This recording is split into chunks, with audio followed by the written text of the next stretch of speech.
Welcome to the live stream. Welcome to the live stream with Miss Chantell. Y'all, I had the hardest time with my live stream last night. I was streaming, the the phone was acting out. I think I talked for about over an hour and my phone just clicked off. You know what they call it when the brain of the phone begins to act up and do what it want to do. You know what I mean? It be like going berserk. So anyway, I took that down and I'm gonna do a recap over that. And I'm gonna try to be as quick as possible tonight because I'm trying to keep these videos pretty sharp. Okay? Give me a second.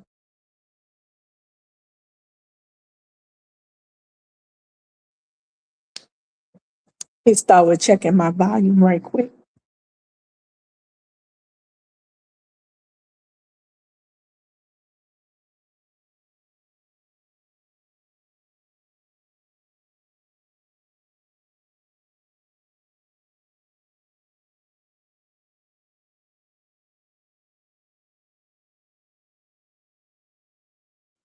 Excuse me, I'm having a little cough tonight. So I may click mute every now and then if I have to cough, all right? Because I don't want to cough into the phone volume. Let me check my volume right quick. I hope you guys had a wonderful day and a blessed night. Yes, yes, I had a wonderful, blessed day and night. Blessed night.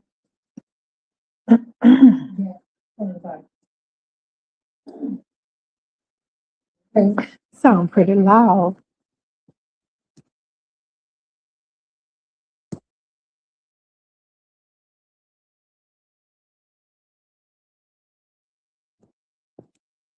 All right, that sounds good. So let me go back to my screen.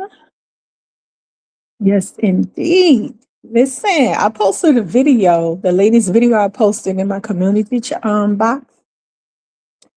It was talking about, basically, it was showing how, let me turn this down a second.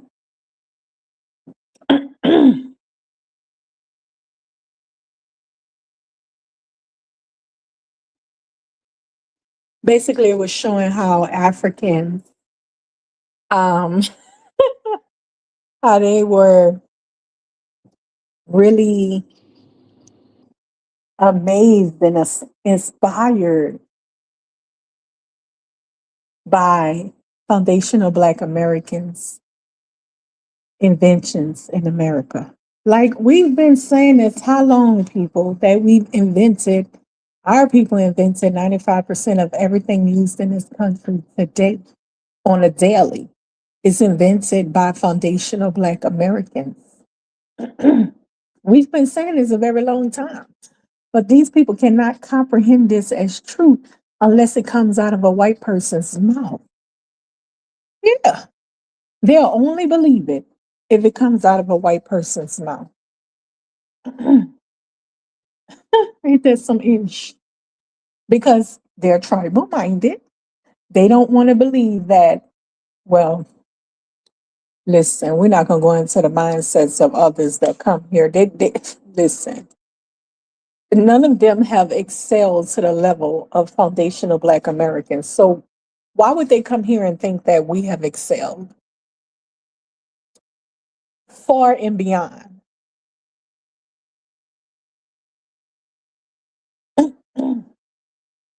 Let me relax. Let me relax with it. I was about to go in my ratchet bag and be like, that's so gut. Let me chill. Let me relax. Hmm. Listen. By the way, happy Foundational Black American Awareness Month. Remembering the excellence of our people in the face of pure hatred and terror. Happy Foundational Black American History Month.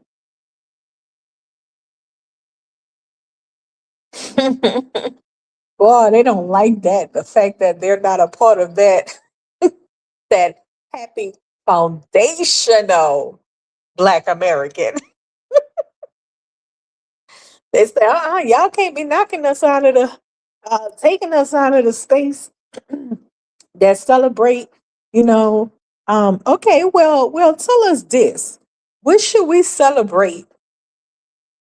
What foreigners, black foreigners, we should celebrate in America that did great things in America? We not talk. We talking inventions. Which ones? Do they have any? Do they even have any? The only one I'm familiar with is the guy that did the he created the first shoemaking machine. That's the only one I'm familiar with. He was like a Spanish or something like that, Afro Spanish or something. That's the only one I'm familiar with. Okay. So why would we be over here celebrating foreigners that supposedly invented something back in their home countries? I don't even know of any inventions by any black foreigners in their home countries. Like what's the inventions? Because I can guarantee if there are any, they would have been hooping and hooraying about that decades ago. But there aren't any. That's why we don't hear of them.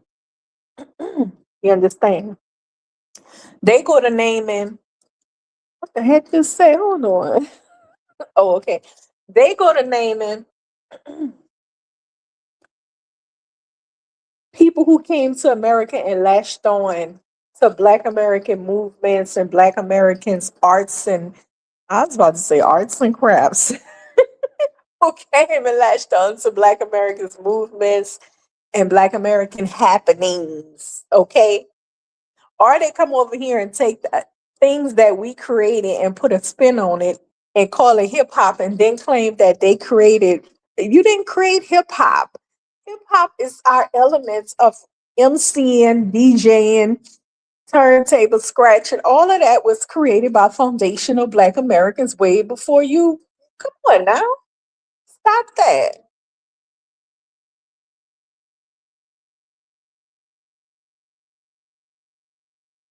Yeah.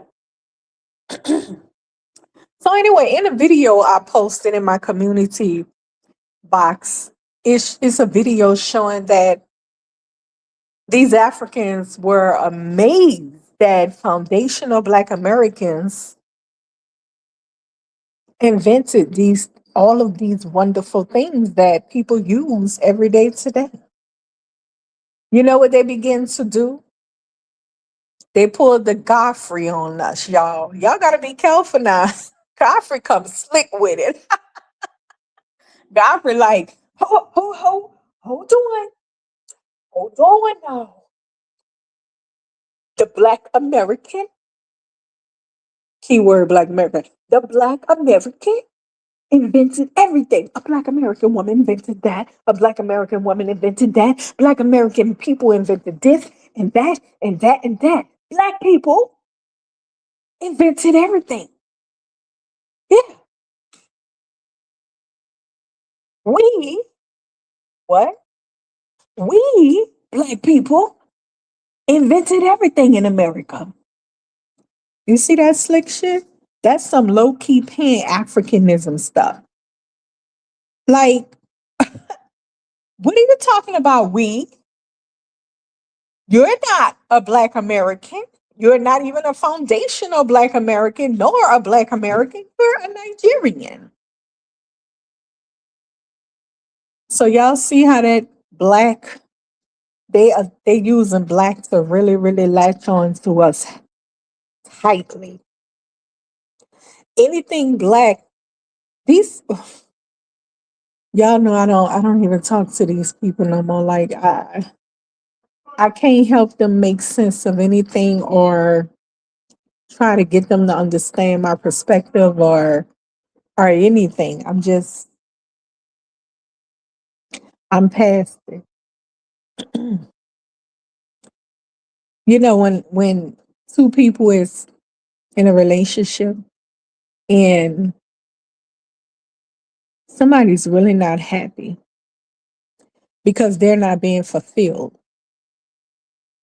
But the other person is very happy because they're being fulfilled. They're the ones that's getting most of everything out of the relationship. It's no reciprocity in a relationship. And a person that's unhappy as F, they say, look, I'm done. I can't go any further with you because I'm not being fulfilled. Oh, no, no. Uh-uh. And that's what the relationship of Black foreigners in this country would is pretty much the same with foundational Black Americans. The relationship hasn't been a relationship of reciprocity.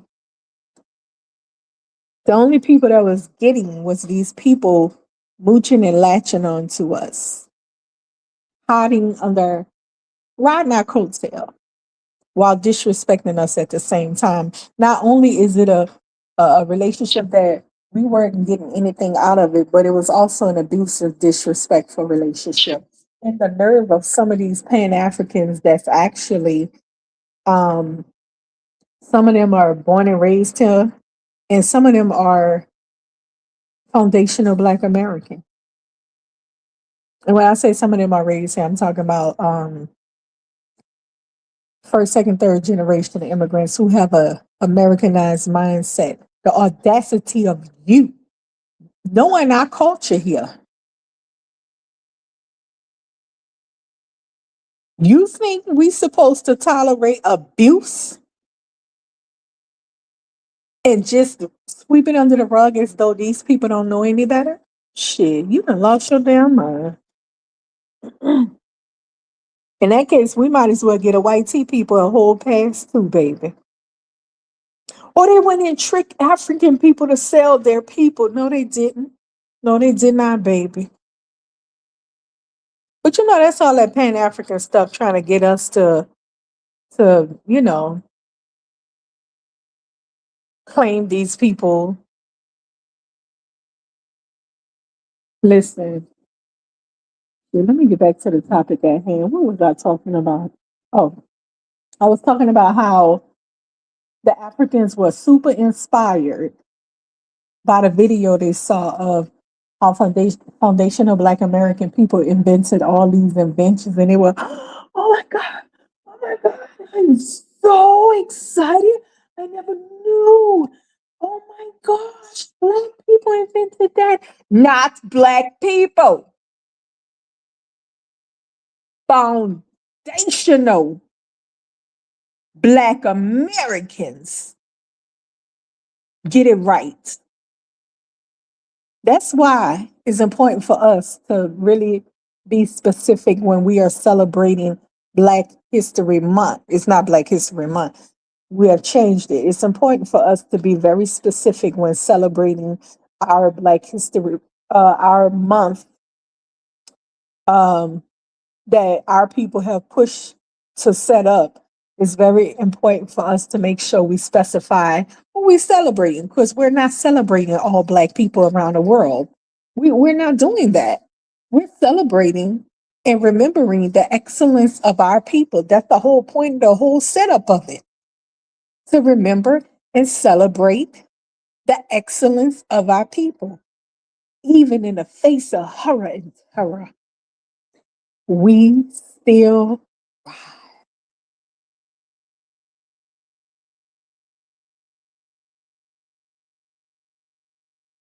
Listen,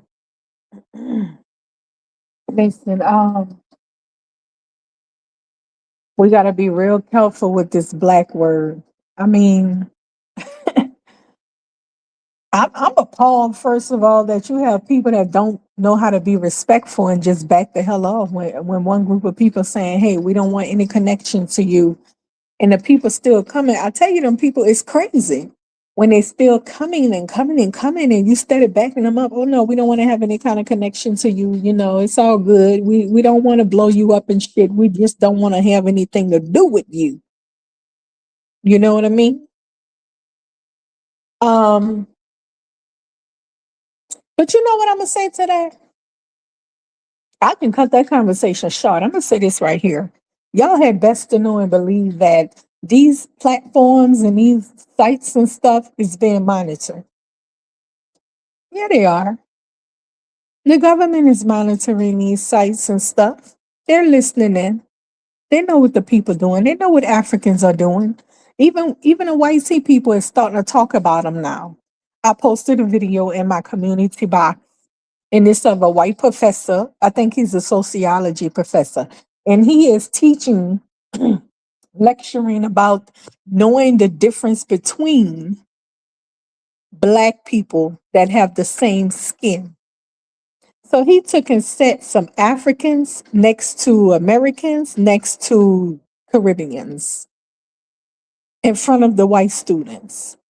And he said, when we begin to understand the difference, we can move along. You got that right. There's a difference. We are not the same. You understand what I'm saying?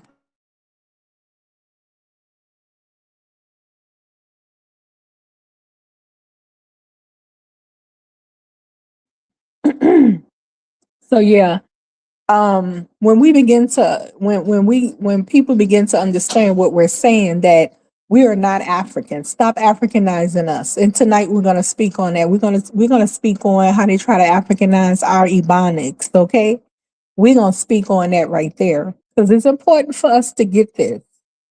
It's important for us to get it and to not allow it to happen. They are Africanizing us, which is a form of erasure by Africanizing us. Do you understand what I'm saying? I'm going to get into the Ebonics topic in a minute.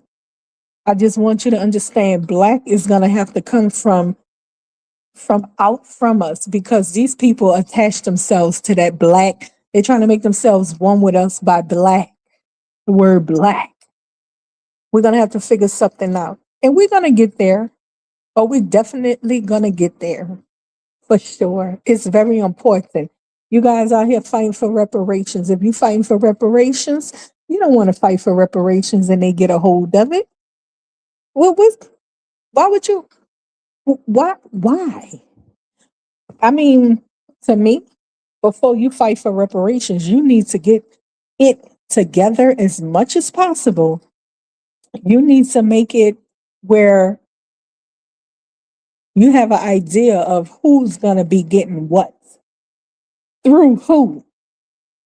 Because if you don't have a solid base, I am telling you, the foreigners here that fall under black category, they are waiting for their payment, their reparation payment. You think they care about what you're saying? You think they're gonna respect what you're saying when the government start handing out stuff?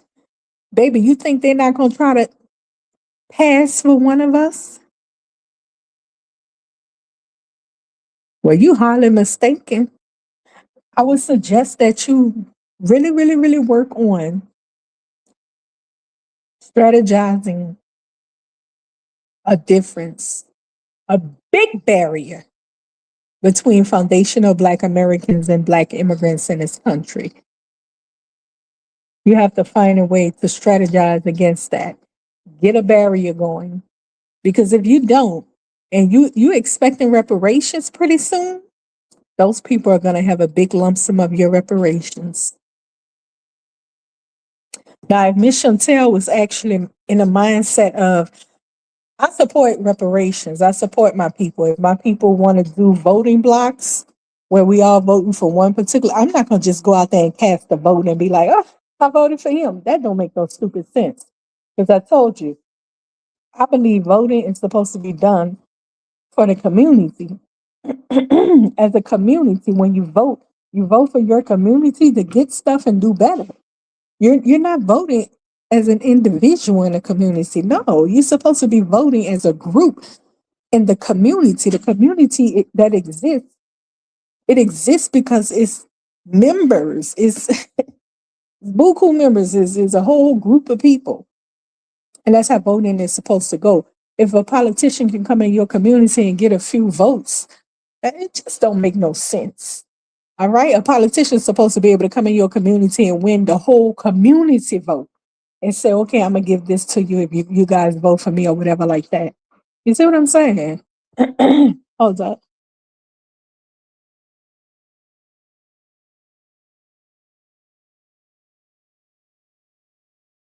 Hmm. So that's how that go. I don't believe in um, you know, back to the topic at hand, reparations. If I support my people with reparations, that is not what I am about though. Everybody have their own purposes they serve in a community. Those who take part and be active in a community, everybody have their own purpose.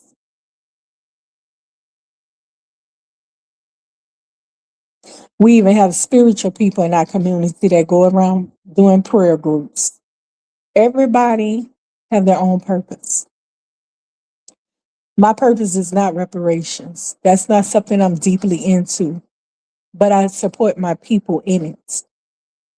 So if there's a group, what's her name? Yvette with the ADOS group, and they are working on reparations, some type of political reparations or whatever. I would support that if it's for the betterment of the community. I'm gonna support it. Okay, I'll support that.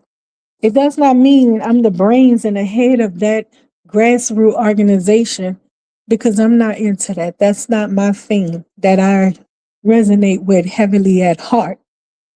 And I won't be going into detail about what I do and what I'm really into and stuff like that. That's personal. And so the point being is that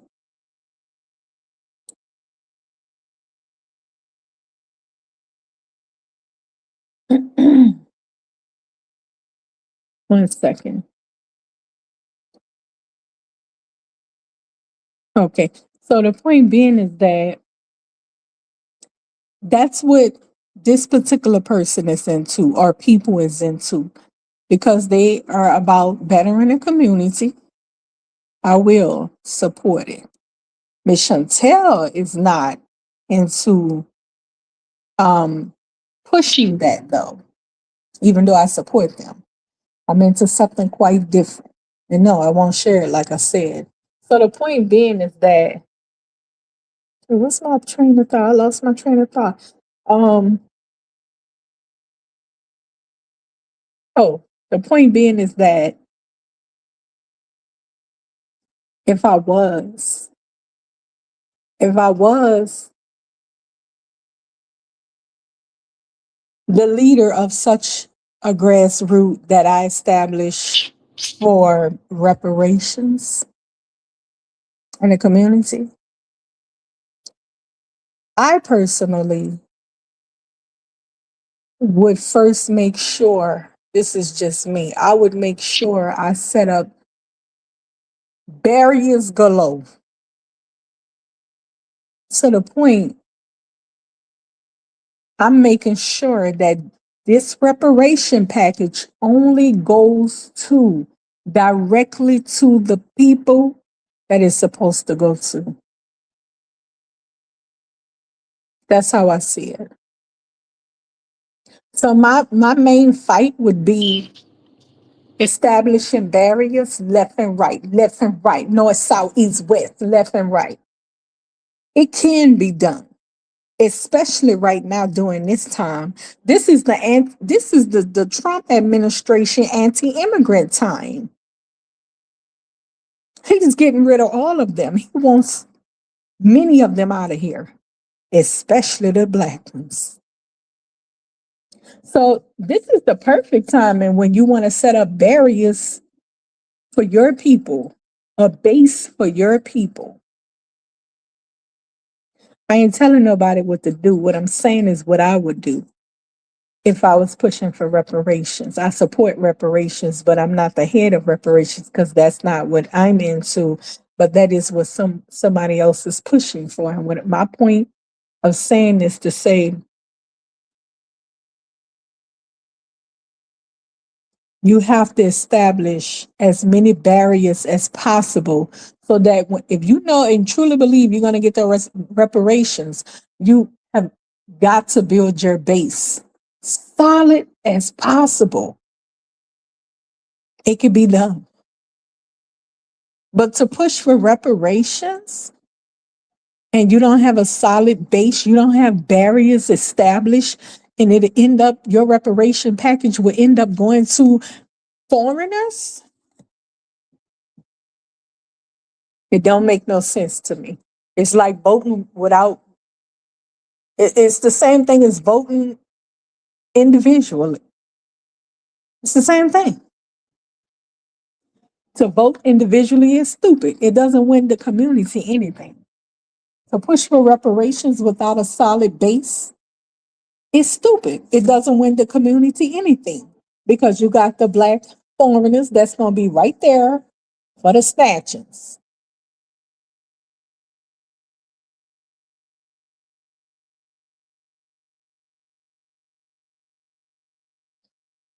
Not only is delineation extremely important, barriers are extremely important. That is why I do believe that we have to change the name of our Black History Month. It don't have to do with no governmental nothing. What? It's don't got nothing to do with the government. Among us, we change the name, whether it be ADOCS, whether it be Foundational Black American Month, remembering our excellence. As long as we be specific about us, we have to get very, very specific. Let me tell you something. I be hearing these panels, and some of these FBA people pop up on panels, and you know they got kids that's bi-ethnic or a partner that's an immigrant, and they be up there windmilling. No, y'all not, y'all working against people. We all black, windmilling and shit. Like, baby, what your wife Jamaican? Are you hearing what you just said? Your wife Jamaican? She Jamaican. It's a problem though. If we want to be foundational Black American, we have to make her a foundational Black American, but we can't be a Jamaican like her. Are you retarded? And that's why I don't talk to those kind of people anymore. I don't bother with going back and I don't converse with them anymore. They'll give you a headache. Matter of fact, they'll make you feel like you're 7 years old. You know what I'm saying? As you continue to talk to them, it's like your age, you age backwards and shit. I'm not doing it anymore. No. Listen, listen. We had better get serious about putting barriers up. I'm glad that the people be getting up there saying the worst things of the worst. Like, because you guys, I keep on saying y'all take these people for play. These people in a country, they eat each other, they chase each other down and cook each other and shit, and they do some horrible things. And here you up here taking them for fun. For real? You know they do that back.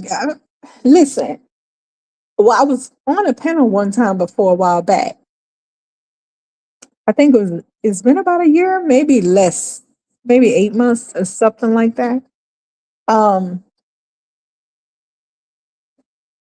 I didn't see a lot of foundational Black American panels. They just popped. I wasn't familiar with them, but I became familiar with them. I used to hit the Pan African panels and converse with them about my people. I would pick up on how these people are loony because they are first and second generation of immigrants identifying as us. And I started really like understanding it hadn't even been a full year yet. I think it's I remember being on those panels like last November. So it hasn't been a full year yet. Very fresh with it. And I began to listen to their little talking points and stuff. And I said, these people are crazy. They are actually out to steal people's identity. They're actually out. Listen, this is crazy when you leave your home countries. Not only are they looking for opportunity or whatever they're searching for, they want all your shit, including your identity. I kid you not, it sounds crazy because it is crazy. They want your identity. I always tell you guys about Liberians because they're the key example to what happened to American freedmen who went there, ran their ass off, ate up the leaders, and ran the rest of them right back here, running to the white people, talking about, save me from the cannibals, save me from the Africans. Listen, they not only stole their country, they stole their identity. And right now, today, they are walking around America talking about they are Liberians. Liberians are not Africans. Liberians are American freedmen. Some of them were Caribbeans that went over there and Haitians. Those are Liberians. The Africans who stole their country is walking around America today calling themselves Liberians. They not only stole the country, they stole the people's type, their identity. They're nuts.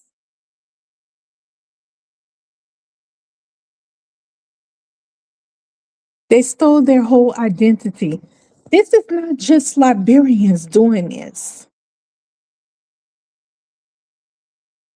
This is also Nigerians and some other ones. Not so much of those the West Africans like Somalians and Kenyans and stuff. Those people don't do that. Those people don't be like, I'm foundational Black American. You know what I'm saying? They will try if they can because they're over here and they're trying to get.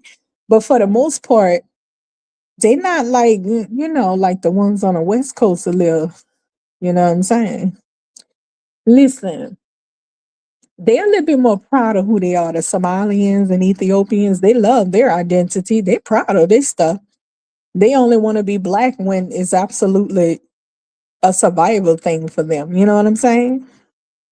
But not these West Africans. Not the West Africans, baby. They out to steal people's identity. They leave their country. They look to start a whole new life by stealing people's identity. I hope I'm not sounding like a mean person. I'm just telling you my perspective of what I see. They look to steal people's identity. Do you know they had a whole trending thing? Oh, Black people is in Ireland. Oh my God, we got Black Irish. The stupidity of it. I'm like, now there's no in Black Irish. That man is not Irish.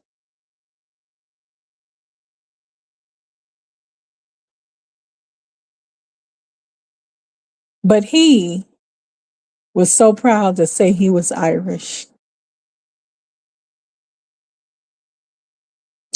Then they went on to say they were Italians. This is crispy. I mean, this is Black people, like the depthness of their dark skin is like, whoo. And they're walking around talking about they Italians, they Irishmen. Come on now. You're Nigerian. Are you some sort of African? You don't have those people's bloodline. Even if you have partook it in their culture because you were born there, maybe, you're still not an Irishman. You're somebody that migrated there. You are Nigerian. Or you can be respectful to the Irishman and say Nigerian Irish or something like that. But to be so disrespectful and try to take over their whole identity is very disrespectful.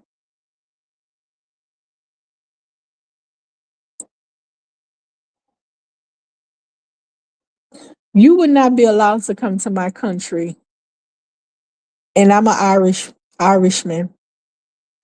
And because you came to my country and had some kids, now you want to raise your kids up to call themselves Irishmen like my children. I'll have a problem with that. You're going to identify properly. You can say you're Nigerian Irish, but you will not be talking about you're Irish. No respect. You become a Black American when you get here. You become an Irishman when you go there, a British, or whatever, whatever. These people are out to snatch people's identity. That reminds me of that movie with the white girl who wanted to steal her roommate's identity. And she knocked her off. And she tried to knock her off and steal her whole identity. I do not F around when it comes to people who mirror me. I don't like it. I know some people like that. It's kind of creepy. I don't know what be going on with them, but I don't like it. When a person mirror me, you coming in front of me, you starting to dress like me, talk like me, move like me. Wait a minute now, hold on. Talk like me, move like me, dress like me, walk like me. You're acting like me. You're getting your hairstyle like mine. Hold the F up.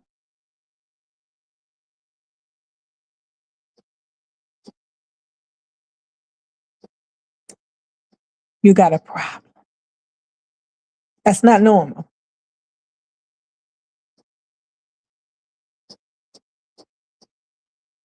If you see something like that happening, you should be on alert, Foundational Black Americans.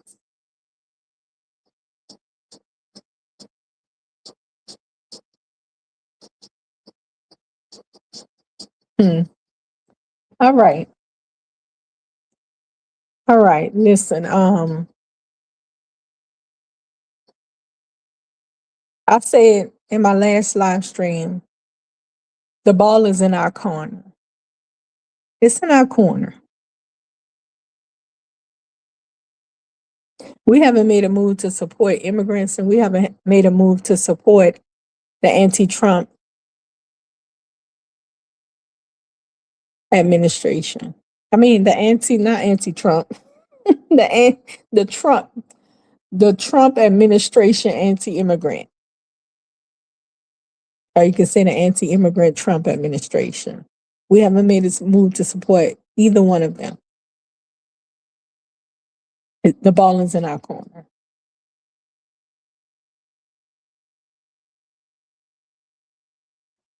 Listen,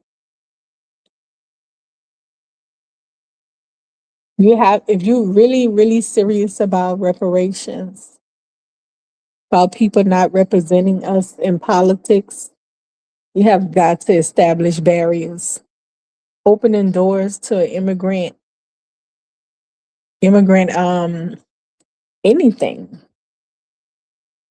is, it's like this said, when you're in an abusive relationship and you finally get free, you don't take his calls. Why you gonna answer for him or her? Why are you gonna answer? You still playing with them. That's why. You still want the foolery going on. But when you're serious about, I don't want to have nothing to do with you no more. You're not gonna answer the calls, you're not gonna answer the door. They come near you, you call the cops. You're not gonna have anything to do with them. Period, point blank. Okay? And the only way you would carry on with them is if you're not really serious about anything. You just talk.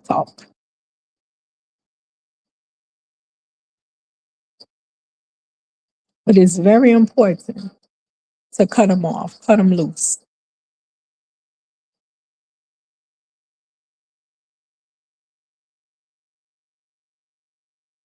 So, again, if you're serious about reparations, barriers have to be established immediately, quick as possible, They have to be established. I really enjoyed seeing that video by the professor, the sociology professor. I post the video in my community box, y'all. Y'all can check it out. It's a white professor teaching his white students the difference between Black people, dark skinned people. We know that Black could be a marker for an ethnic group here, which is foundational Black Americans. But we also know Black is a racial category. Okay.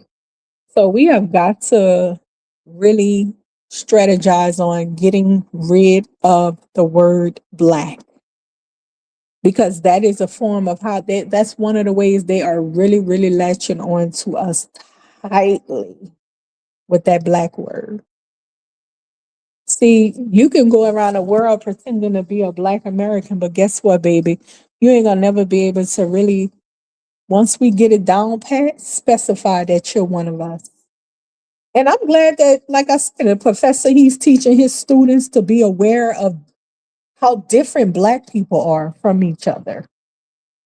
One group went through slavery, one group come from another country that did not have slavery, and so forth. That's a really wonderful thing. And they're talking about delineation ain't working. I can't tell. People are catching on to the tethering. People are catching on to you trying to identify as us.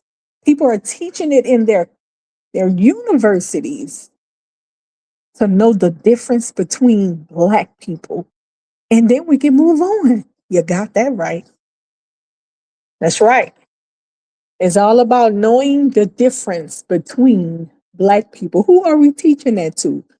I mean, to be honest with you, who are we teaching it to?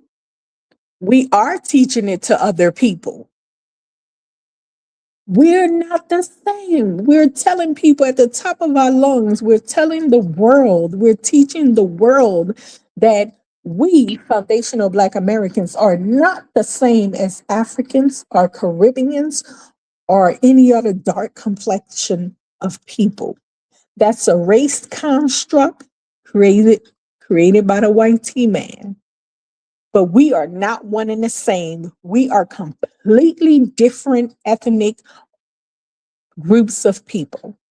That is what we are teaching the world. Don't stop, foundational Black Americans. You're on the right track.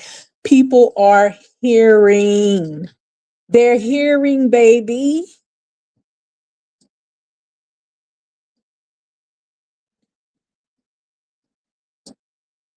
They're hearing. Best to know it. Listen, we're not the same. You would not be sitting up here saying, you can be inspired by our inventions in America. Great. You didn't even believe us when we told you. It took the white people to tell you for you to believe it. And then when you do believe it, really? Black people invented all of this? I'm so inspired that what do you mean we? What you mean by we, baby? You mean foundational Black Americans invented. Not we, but us. Us foundational Black Americans invented 95% of everything used in this country daily today. Okay. Not we, but foundational Black Americans.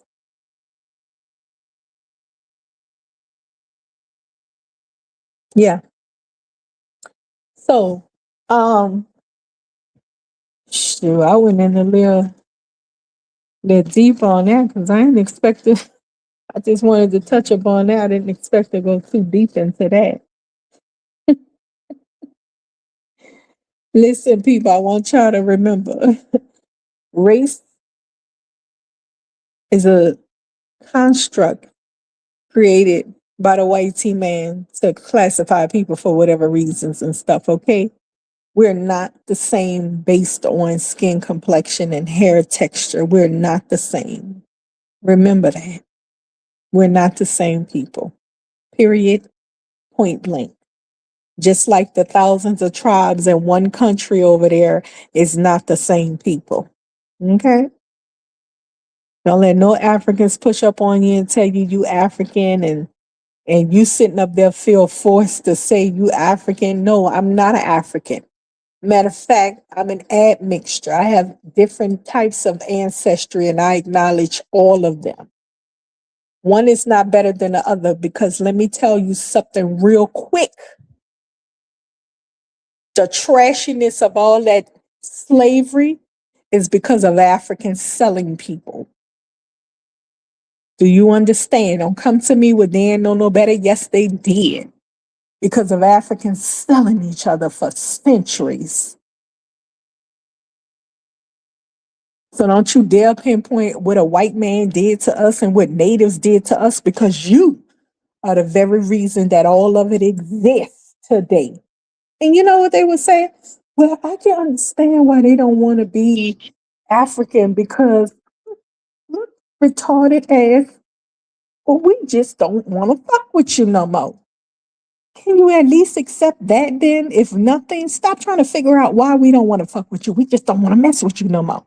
We have our reasons. We've told you we don't want the relationship anymore, and it's that simple. Leave us alone. Leave us alone from that point.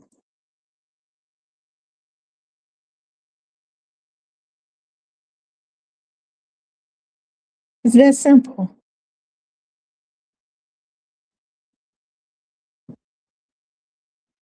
Some of the Africans, they get it. They understand that they got mental people in every, nation and ethnic group of people. There's a little throwed off mental people there. And they don't know how to accept no. Those are the troublemakers, the bugaboos, and if they got them all over across the color line. And they get online, unfortunately, and have Africans looking stupid. Have the decent Africans looking stupid. I would be so embarrassed. Oh, I do get embarrassed sometimes when, somebody of my ethnic group do something so stupid. I'm like, that's terrible.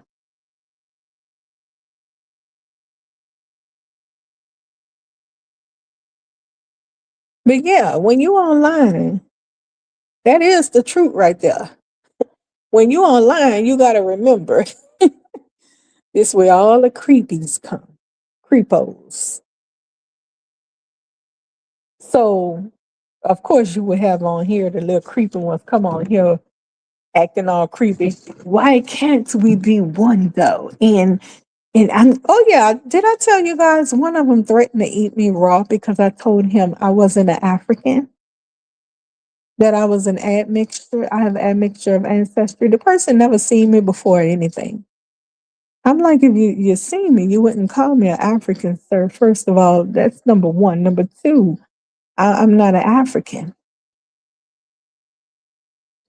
You tell my daddy here African shit. Woo.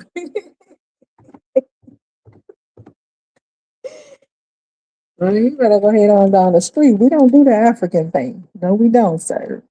But anyways, moving along from that conversation, yeah, the God threatened to eat me raw because this is the type of stuff they do in their homeland. That alone woke me up to the mindset of these people and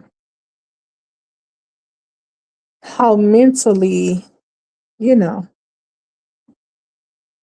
some people, they're not right. All right. So back to the topic at hand. If you're really serious about reparations, if I was really serious about reparations, before I even push for reparations, I would be setting up barriers left and right to try to get a tight base, baby. I would be setting up all my thinking every day and strategizing every day would be strictly about how to know how to identify who's who's not my people. So when we set this base up, we have somewhere directly where our reparations will be going and how we will be moving with it and stuff like that. because you do know the immigrants are gonna be looking, they're gonna try most definitely to get a piece of the pie. Period, point blank. Moving along. Let me talk about, I heard, well, I didn't hear, but I held a panel a while back, and somebody came in my chat, I think it was a Nigerian. And the way she greeted me, hi Chantell, bitch, please. She came in my chat and she went to dropping those jealousy type of, you know what I'm saying? Talking about, but you know what? You guys don't have any little communities like little Jamaica, a little Haiti, a little Mexico, a little Italy. You guys don't have that. And I'm like, I thought about that yesterday. And I'm like, why would we have little anything here? We're not immigrants. When you have little Haiti or little Jamaica, that's immigrant identifiers. I automatically know it's the immigrant group bringing their foreign tradition to this country that they have migrated to. They want to establish a base of area where they can get together and continue to celebrate their traditions from back home. They usually post a flag in a community and open up a little hangout spot, and establish start selling their food and stuff from back home to establish a traditional meetup so they can continue to practice their cultural traditions in this country. So when you have a little anything, it just lets a person know that you guys are an immigrant group that's carrying on your culture in the new place that you have settled. And the neighborhoods don't be luxurious or anything like that. It don't be well developed or nothing. In actuality, it be trashy, to be honest with you. Little Jamaicas and little Haiti, it be trashy as hell. It tells a lot about you. Listen, for a long time in Little Haiti, it was foundational black. It was foundational black Americans living there in that area, the projects over there. But because they had some Haitians moved in, they began to call it Little Haiti for whatever reason. I guess because they had some of them, a lot of them move in the area. They began to call it Little Haiti. And of course, like I say, they kind of set up shop and they might open up a store selling their traditional food or whatever like that, a little dirty, dusty corner store and selling their little foods and stuff out of it. You know what I mean? But for a long time, the neighbor was the ne- the neighborhood was actually majority foundational Black Americans. Ain't that a blimp? But as time went on, the foundational Black Americans kind of moved away. Some of them, a majority of them stayed there, of course, but a lot of them kind of moved away, shifted. You understand what I'm saying? So because you see a little something, just it's just an identifier that the people are foreigners that migrating here and want to continue their cultural traditions in this country. And there was some I read about a while back. There was some black foundational Black Americans that moved to Japan. Many of them been living over there like 20 years, 20 plus years and stuff. Anyways, they formed a hookup group. This black guy, he formed a hookup group because he kept coming in contact with his people over there, Americans, Black Americans in particular, foundational Black Americans actually. And he finally established like a little whatever. I forgot the name, what they call it, club. But it's a group of people in a foreign country they migrated to. and they come together all the time to celebrate the traditional American holidays and even the Black History Month. And they living in Japan. So see, when people migrate to different places, they want to try to keep hold of their traditions. A lot of them get homesick and they want to, they want to be around people that come from where they come from and identify with those people. You know what I mean? So that's how they go. It doesn't mean we don't have communities, because over here we are Americans. So what the heck we gonna call ourselves, Little Black America? How stupid and dumb. This is why I don't talk to these foreigners anymore and Pan Africans. I just can't. Like, what the hell are we gonna call ourselves? What the natives call themselves? They don't come from nowhere. They've been here too. What they call themselves? Little Navajo village or something?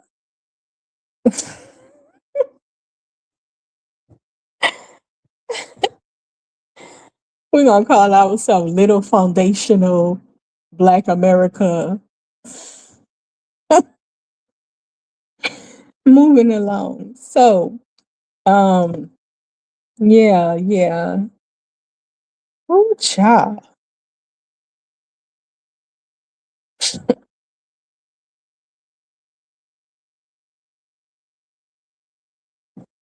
So, when you open a door to allow people to pass their opinions about what you got going on in your communities,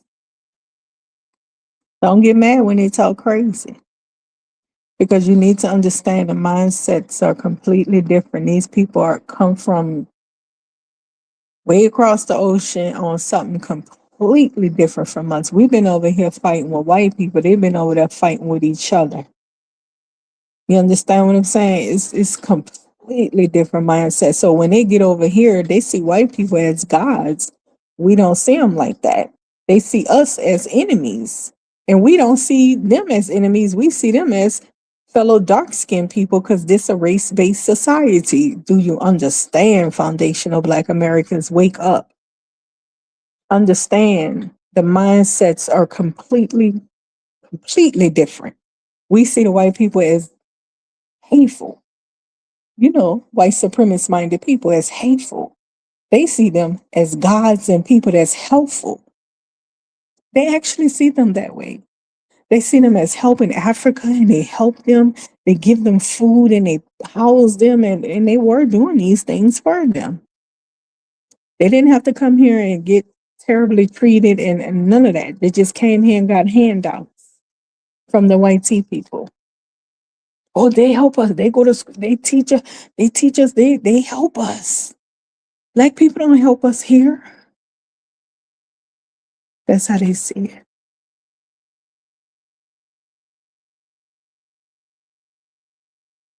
So I hope you can understand why they move the way they move, because they don't see white people the same as we see white supremacist minded people.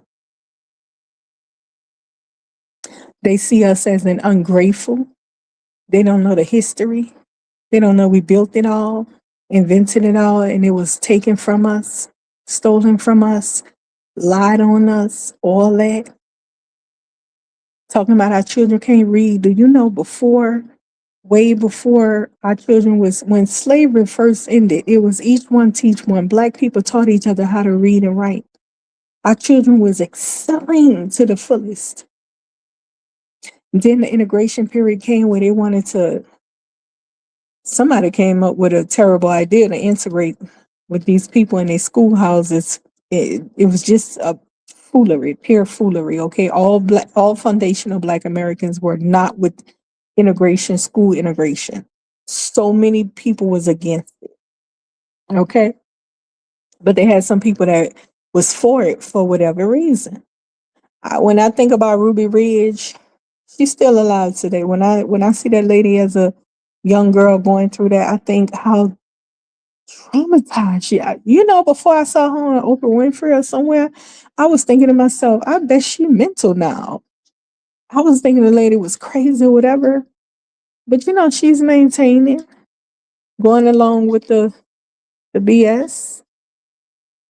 But putting a kid in that type of environment, talking about you want your kid to learn, I had some people that was just in that mindset. All right, everybody, we don't all think alike. Okay.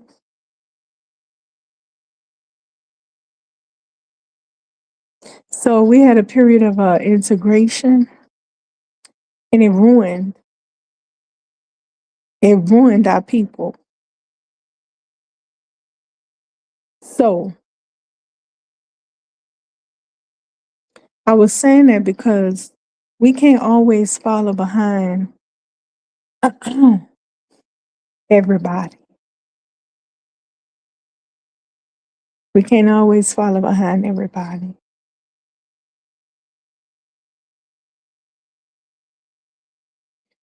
Um, there's a lot of people that be out there pushing movements that's really not, up to par. They found that out about what's the guy, Marcus Garvey. They found that out about him. Sometimes people be out there. That's the whole purpose of the electoral college. They say, listen, we can't let the population choose the next president, because some people out there voting, they're not even in their right minds. They don't know what the hell is going on, but they out there casting votes and stuff. No, we can't. We can't do that. I agree with it. So just remember, when you cast the vote, people, when it comes to the president of the country, when you cast the vote, you're casting a popularity vote that allows you to take part in passing your opinion about who you think would be the next great president and of the country. So you're casting a popularity vote. You are not casting the vote to actually vote the president in. You're just casting a popularity vote. The people that vote the president in is the electoral college members. They vote. And both times when Trump ran, we know that the before the votes, popularity votes can be before they could be completed counting the votes, the electoral college had already voted and chosen who they wanted to be the next president. So see, the votes that was uncounted from the population, it don't even matter. It doesn't matter. First time they wanted Trump over Hillary. Them votes came in like nothing from the electoral college. Trump was the winner. Same thing happened when he ran against Kamala. Votes came in right away like nothing. They wanted Trump. So see, a lot of people don't like to hear that. They be like, "What's she talking about? So our vote don't matter." It doesn't. Now, when you're voting locally, which you should be doing, that's where your focus should be mainly. That's something different. All right. So, anyways, let's move into what I really want to talk about. Is already 1 hour flat. Wow, time go by fast. So, let me touch up on this right here topic, and then I'm gonna get into Ebonics. I really, really want you to understand this Ebonic topics. Okay. I should have started off with this, but I didn't. I should have started off with this though, because I really want you guys to understand this topic. It's a part of Africanizing us and erasing is cultural erasure. Okay. So let's touch up on this, and then I'm going to the Ebonics real quick. The Gloria. I say Gloria, Glorilla family drama. Oh my gosh. Oh my gosh. It is super funny. I think that her family members are very animated type of characters, and they're animated. I mean, what I watch I hope they get them a reality show. Would I watch them? Heck yeah. Would everybody watch them? Heck yeah. People want more and more of them. Listen, they don't just want to see Bro-rilla, the Stud-rilla, the sister that's airing out the family business all on TMZ. They want to know the other siblings and how they feel about it. Yes, honey. I'm like, oh, yes, I do want to know too. I'm very interested in what the other siblings have to say and the parents really have to say about Glorilla doing her glow up and don't want to share the riches with the family. She left them in pure poverty while she got millions of dollars. She up there on TV and stuff and videos flashing $1 million jewelry sets, bling blinging, flashing 25,000 little tiny pocketbooks. Expensive flights on private jets all around the country and world. Her multi-million-dollar house, which is very beautiful, like a Barbie house or something, right? Everything is pink and it's very beautiful. Listen, while the family is living in a trashed out shade. Well, all of them grew up, so they live different places, but they all poor, really poor. They grew up poor and they still poor. The mama was still working at FedEx. That's where I was offended. I was like, hold on, girl, hold on, wait a minute, hold on now. Hold your ass up. You telling me you still got your mama working at FedEx? Your mama said, girl.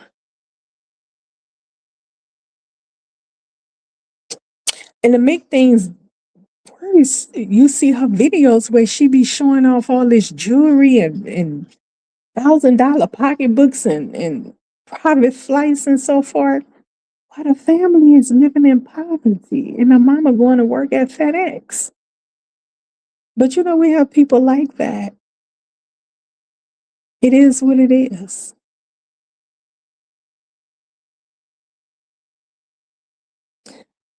I, when I was growing up and I had struggles, like we all do,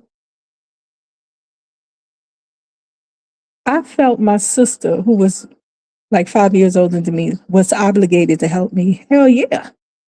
I did think that.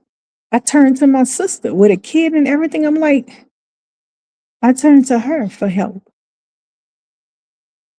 And she was not there for me. She basically closed the door in my face, pulled the glorilla on me. And I had to learn to help myself. It made me a very smart woman, though.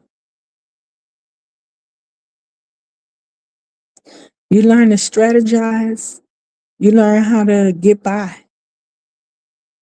And it's America, so you definitely gonna be all right. Especially when you got kids. Shit, everybody help you when you got kids. Not everybody, because my sister ain't help me, but they got strangers out there who be like, I got you.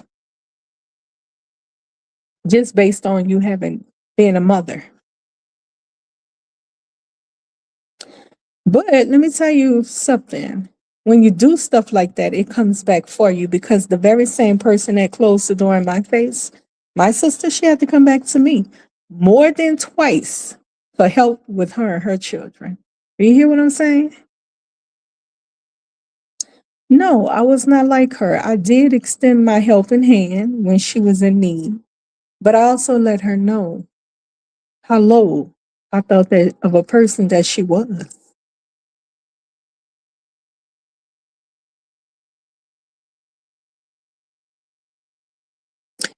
Do you know a person, they are who they are.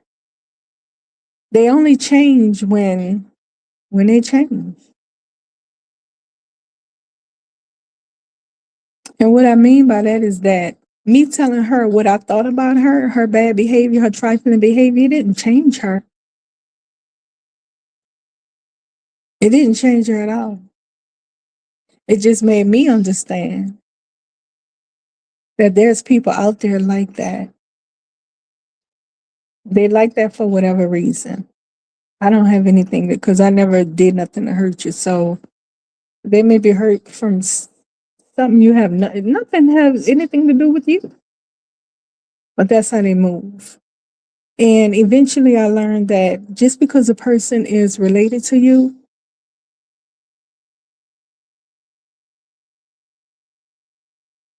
doesn't mean they're going to feel obligated to help you. Even though that's how my mindset was. Do you know what she told me when she was in need? That I was her sister and she should help me. What the fuck? You didn't help me and my kid. Do you see what I'm saying? So they just have some sleaze buckets around sometimes that you really have to like brush from your path and don't F with them because that's just who they are. Whether they're rich or not, they're not right. They're the type of people that see you struggling and they get joy out of it to the point where they will make videos wearing multi-million dollar jewelry, taking private flights all around the world, glossing and showing off a 25,000 pocketbook the size of a hand, while they know that you and your children is struggling and this is your relative. So, they got people that's like that. They'll learn their lessons eventually. They'll learn. Or they will learn their lessons. Okay? So, my personal opinion, that's just what it is. Reality, in reality, never listen, just because that person is related to you, understand that's a human being. And that person probably grew up to be a really effed up person, or the person can grow up to be a decent, very loving person, or you see what I'm saying? But I happen to think that Glorilla's sister, Brorilla, the stud, I think she got some issues there, but I still think that she would have helped her family if she had a good bit of money stacked. She would definitely help her family. And I'm gonna say this before I wrap it up. Do you guys know that she requests that they don't tell that she's their sister because she famous and for some reason they can't express that they're her relative, I guess out of safety or something? Okay, so wait a minute. You want me to keep a secret that you're not my sister? Nah, it's not making sense. I think Barilla is on the right track. Barilla exposed it, was like, that's my sister, but she don't do nothing for us.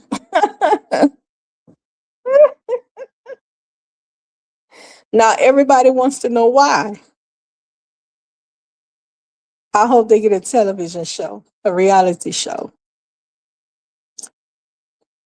And I hope it work out for all of them to be able to get a piece of the pie. That's my take on it. Moving along. Let's get into this topic of Africanizing our Ebonics, our pidgin language. Let's start at the top of this hour. Is it the top of the hour or no? Let's start by saying that, let's start with this right here. I want to pose this question to you real quick. What do you think standard English is? A standard language, period. You have languages all around the world. Who sets the record for us what a standard language is? Standard language mean the top of, the regular language that's supposedly the best form of language. Who sets the record on what a standard language is? But let me explain something to you. In this country, in America, the white tea supremacists They say our language, English, is going to be the standard language of this country.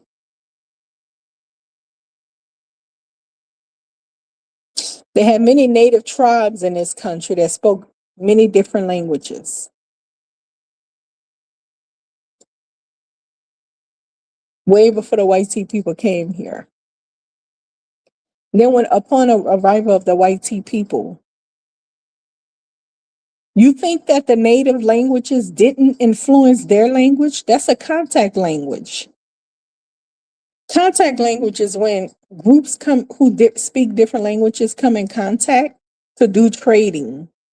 They kind of speak broken languages to, communicate with each other. It's contact. It's called contact languages. You think that they came here and settled in the native tribal languages of indigenous Americans did not influence the tongue of the European Englishmen?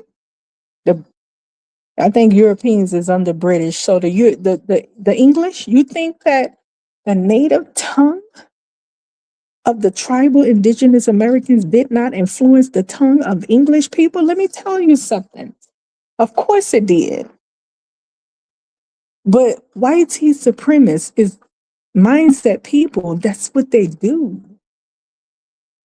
They're gonna always set their everything as the standard of everything, the best. No, our language is number one. I say that to inform you that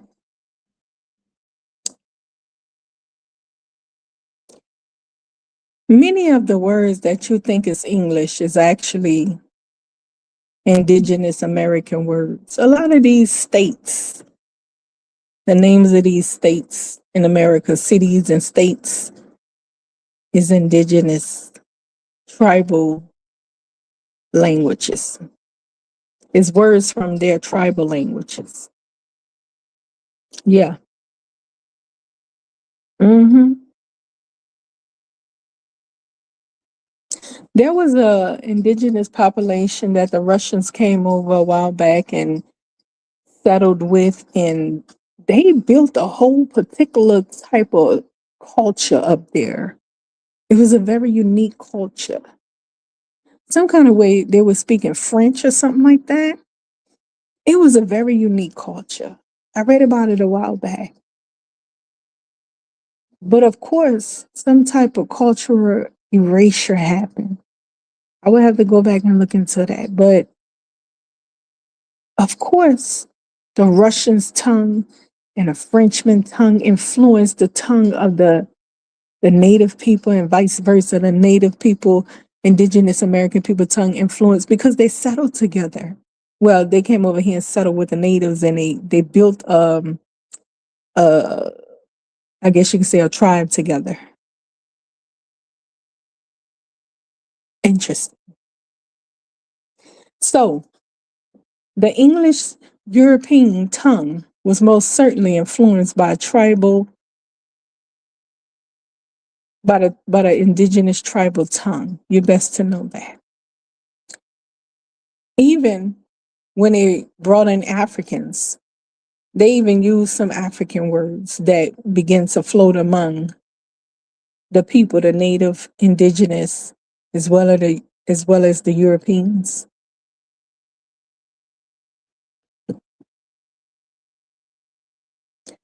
So see,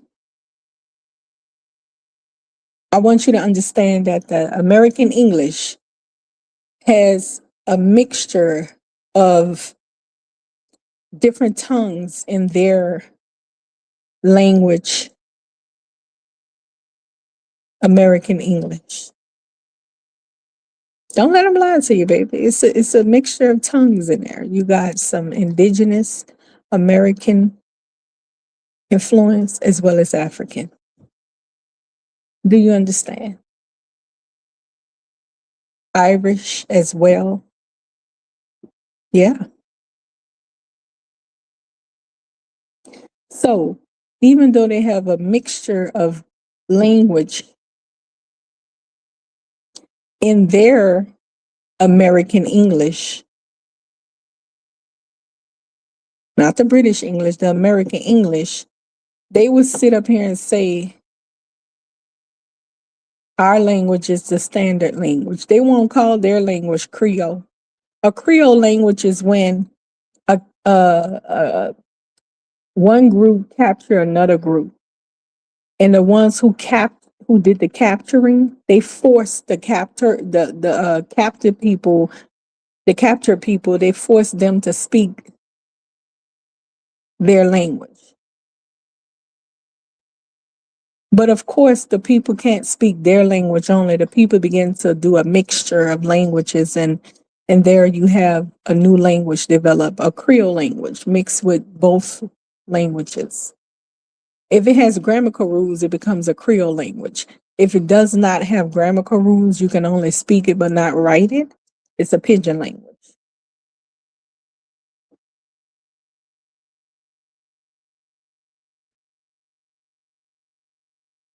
Now, American English, they would say, our language is the standard. What do you mean? What makes your language the standard?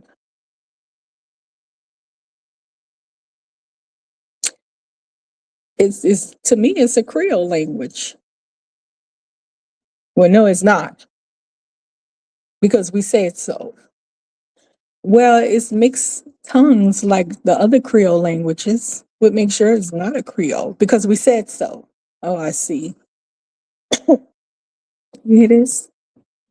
So, number one, I want you to know, just because somebody say standard language does not mean it's just some white supremacist minded type of stuff. Okay. Number two, they say that they say that we foundational Black. Well, I want you to know this first, that we, our people, was enslaved alongside the American indigenous tribes of people. They were enslaved alongside them for a very long time, very long time. They made it with them. They were enslaved alongside them, as well as with the indentured servants of the Irish people. Each group had a contact language. Mostly each group spoke English with some of their mixture of language, and they all was influenced by each other's tongue. Do you understand what I'm saying? So the Africans in this country that was brought here as slaves, and it wasn't too many like they saying. It really wasn't. I give it max 100,000, maybe. If you want to say 200,000, fine. But I don't even think it was that many, to be honest with you. You know why? Because they already had slaves here. That's why. If you already have an abundance of slaves here, the native people, why the hell would you go get Africans? You know what I'm saying? Now, Africans were being transported mainly to the Caribbeans and South America and stuff by the Spanish, right? By the Spanish. The Spanish, the Spanish people, they were going by these Africans and bring them to the Caribbean, and they started New Spain and what is now Mexico and stuff like that. I should have talked about this subject earlier, because I hate that this is going to be a longest topic. I should have talked about this first, but let's continue. So they took, when the English came here, they mainly enslaved the indigenous people for a very long time. They already had slaves. They did not need buku slaves from Africa. They didn't need it. What happened eventually, them knowing that the Africans were enslaved by the Spanish in Mexico as well as the Caribbeans, they decided, we're gonna get some of them, because they more harder workers. They can handle the sun and all of that. And our slaves up here, we have a hard time with keeping the indigenous American slaves because they were dying off from diseases and stuff like that. And so they decided to take some Africans, get them some Africans. Believe me, it wasn't a whole lot of them. I wouldn't even give it 200,000 to be honest with you. I'd say it was probably 100,000 or less. Why? Because they already had slaves here. The Europeans was already enslaving the indigenous populations of tribes. They only went for the Africans because they felt that they can work in the sun and so forth like that. And they gave it a shot to get them. All right. So that's what was going on. And before the cotton gin, they didn't have a whole lot of slaves. Before the cotton gin was invented, it was a few of them. Some was house slaves and some was on plantations, but it wasn't a whole lot of them. Like they be trying to make you think millions and millions. Nah. But after that cotton gin invention, whew, the people that was enslaved thought it would help end slavery. Oh my gosh, it made it pop off even more. And that's how the rapid growth of African slaves came into play. But before that, they were enslaving indigenous people. And then the rapidness of Africans being enslaved in America, which still wasn't a whole lot. It came after the invention of the cotton gin. They say cotton was king because they were able to get things done super fast. And yes, a slave person invented the cotton gin machine. You know, pick all the little crap out of the cotton. It made the process super fast. A lot of our people invented machines and techniques where they can form easy and quicker, pillage the ground easy and quicker. Yeah. Manage the agriculture land, like cutting grass and mowing and all that. I guarantee you our people created all that stuff, baby. So, anyway, back to the topic at hand. They had indigenous slaves first, and then when the cotton gin was invented, the rapid growth of African slaves became a thing. And once again, it wasn't a whole lot of them. I'd say it was probably about 100,000 or, hold on.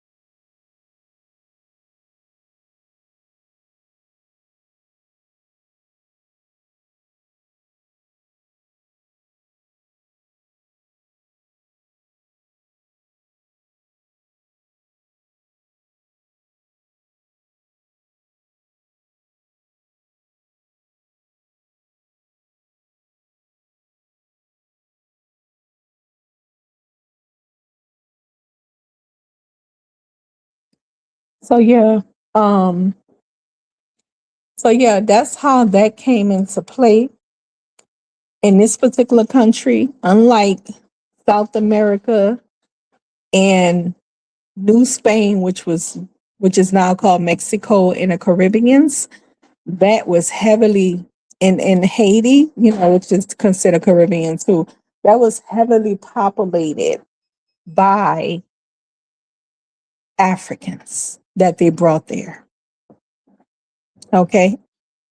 All right. So moving along, I want you to follow me now. Keep up with me. So considering the Africans came in and they were working alongside the indigenous American slaves as well as indentured servants, Irishmen, I want you to understand all of them. It was a contact language, and all of them influenced each other's tongue. You understand what I'm saying? That's a pidgin language. All right. It's like languages that's mixed up. It's a pidgin language. You can't write it, but you can most certainly speak it. All right. So now, as time went on, understand as time went on, the African females, they were bringing forth the white T man's children, right? Because no black man in his right mind would want to purposely create children in such an atmosphere. We're not talking about slave breeding and all that. We're talking about in the beginning of it. These women were producing the white T man's children. Remember, I told y'all they go around the world and they do that. They make babies with the women's, and then they put those Creole mixed babies over the original people's, you know, that little color cast system and stuff like that. You know, them people believe in them setting up systems and stuff. Okay. So they had a lot of that going on. I will go into the breakdown of what made it different in America than other countries. Okay, I guess I'll touch upon it real quick. All right, so say for instance, like in Sudan, the Arab people wasn't originally from there. So they would make children with the women, the original Sudanese women, and they would put their Creole mixed babies above. They set up a caste system and put them above the original Sudanese people. They did that because these are their descendants, and the descendants is going to feel obligated to white zaddy or Arab zaddies to do the job and feel like daddy take care of us or whatever. But point being is that these men, this was a business for these men.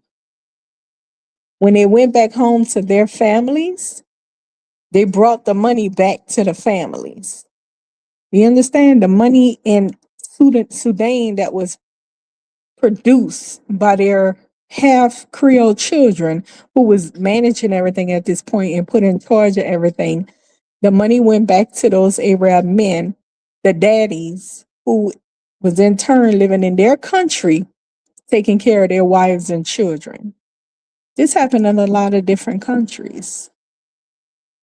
They went into the foreign women, made Creole children, just like in Haiti, and then they would put the Creole children, form a caste system where they put the Creole children above the original peoples, and the Creole children manage the businesses and all that, and the profit that comes out of it. The Frenchman may have gone back to his country, and the money is sent back to him. So see, he has children over there that manages his affairs and whatever. He don't have to be there, but he has business there in a corporations there that's managed by his Creole illegitimate children. In America, it was different. In America, this was where the Europeans lived. They didn't migrate back to Europe, back to France or Poland or something like that. A lot of them came here and settled here. And so when they went into the native women, who they was doing it to first, and made these Creole babies, because they did it to their communities as well. And they made these Creole babies and try to put them in charge. They always put the Creole children in charge, the Creole descendants. Yes, it happened to the native people as well. They put their mixed indigenous Creole, and these were the half white indigenous, over the original indigenous people that was extremely dark-skinned people, by the way. All right. And so what happened was that the they did the same thing when they brought in the Africans. They went into the women, made children, and they would put them as house people rather than field people. Okay. And so here's what happened, the difference. The difference is these men were not migrating back to their homeland. They had settled here and built families here with their European wives. The European family that was built here was not having it. They were like, I goddamn dare my white children take part in giving or being connected to a nigger's child or an Indian's child. I goddamn refuse it. And so see if the white tea people was not settled here and they migrated back to over there, it would just be the mixie children and the originals. But see, the white tea man settled here, so his family is here. I don't know if you guys following, but his family is here. And so the white tea woman is like, oh no, that's not going down, sweetheart. So they had an issue. They was not about to have their husbands claiming these half white children from Indian women and the Negro women. So they made a law that stated if the child's mother is not white, if the child is classified by race based on the mother. That was their little thing they came up with. Yeah. Yeah, because the white tea man was all over the place, spreading the seed, trying to produce mixies so they can establish a, you know, corporation. So that's what they did. Back in the days, your race was based off of what race your mother was, because the white tea man had a lot of children out there and they had to protect the what they call it, the inheritance, you could say, for their white children and wives. They was not trying to share that with um, half breed children. Okay, so if your mother was not whatever race your mother was, that was which was your race determining. So a biracial kid back in those days, the mother wasn't white. They were not white. All right.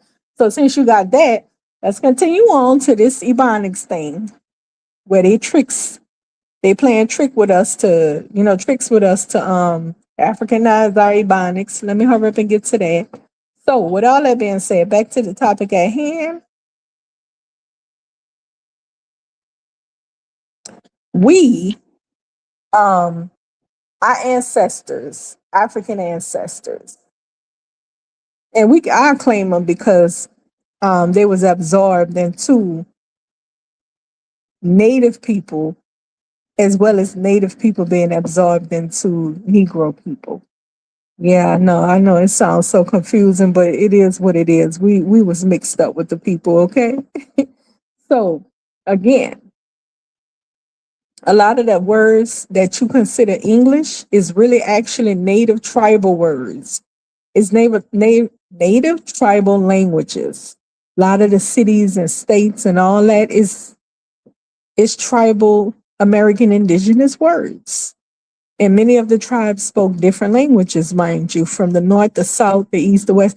Oh, we're not talking about the west, by the way, right now. We're not talking about the west because during these times, the west of America was Mexico, actually, okay? So we're not talking about those Western people from Texas and New Mexico and Colorado all the way to the west. We're not talking about that area. We talk about Northeast, East Coast, and all the way down to Florida. We're talking about that in the South. Okay, stopping at Texas. All right, that was America. And I think also above California, Oregon, all that was America. But the rest of that stuff was Mexico. But listen, let me get to the point of what I'm saying. The point is It's a long conversation. See this right here teaching about our language that we have to really get right because these people lied to us. But when you follow the history and stuff, you unravel it. Boom. Yo, we don't speak no African languages, no African words. The people lie. And I'm getting to that point. Stay with me. Let me go a little faster. So, anyways, remember the American English is a mixture of different native languages, got some African word in there as well as Irish words because these people are all in contact with each other on a constant basis, okay? And they influenced each other's tongue. They were forced to speak English, but of course, with their natural, language, they mixed it in with the English. They mixed the native language in with the English. They mixed the African language in with the English. They mixed the Irish language in with the English. So you see, it's contact language. But the white tea people do not call their American English Creole because they are white supremacist minded people that believe that they are the standard above everybody. But it's a Creole language. Period, point blank. All right. Now let's go down to again, they forced the people to speak English, but they wasn't gonna speak full standard English and lose their tongue. That's just not how things work. They're gonna mix the languages by nature. All right, so our language, the Africans, and we're not just listen again, we're not African. I'm gonna say it again. Most of our people were absorbed into indigenous native tribes, and indigenous native tribes was absorbed into our people classified as Negroes. Do you see where I'm going with it? There was not a whole lot of Africans here before the invention of the cotton gin. This shit is long. They came after the invention of the cotton gin. Before the invention of the cotton gin, there wasn't too many of them, like talking about it. That's how come they could keep control of them, by the way, because there wasn't too many of them. They had them. They had them heavily in one group, or not one group, one area. They kept them in one area. They were able to manage them. If they had a whole bunch of them, that wouldn't have been so easy.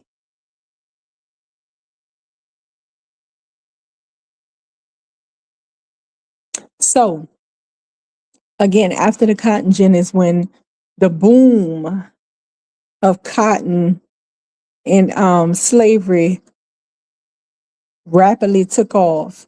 And that's when people began to purchase a lot of African slaves. But again, it was never to the point where it's an outrageous number. That's when they no longer used natives. But again, it wasn't an outrageous number of them. Okay. So again, our tongues influenced each other. African women and Native women were majority of the time producing white tea men children. Breeding out their own cultures and languages, not by choice, but by force, of course. All right. So let me go directly into our Ebonics. And so from there, a mixture of people, no longer the mamas were Africans, but they bred the children out. No longer Africans, they were white tea children. They became half natives as well. The half natives became mixed with the half Africans as well. You see, and of course the Irishmen participated too. They were sleeping with the natives and Africans as well, women, making children with them. Do you understand? Okay, so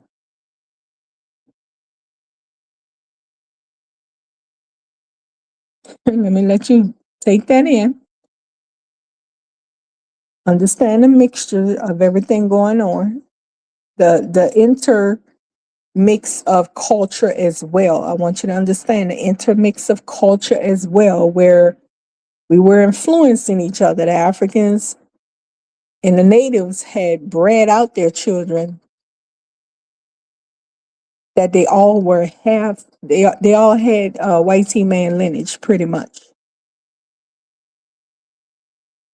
Then they began to mix with each other. Then the half Africans and half natives began to mix with each other, and plus the Irishman was mixed in there too.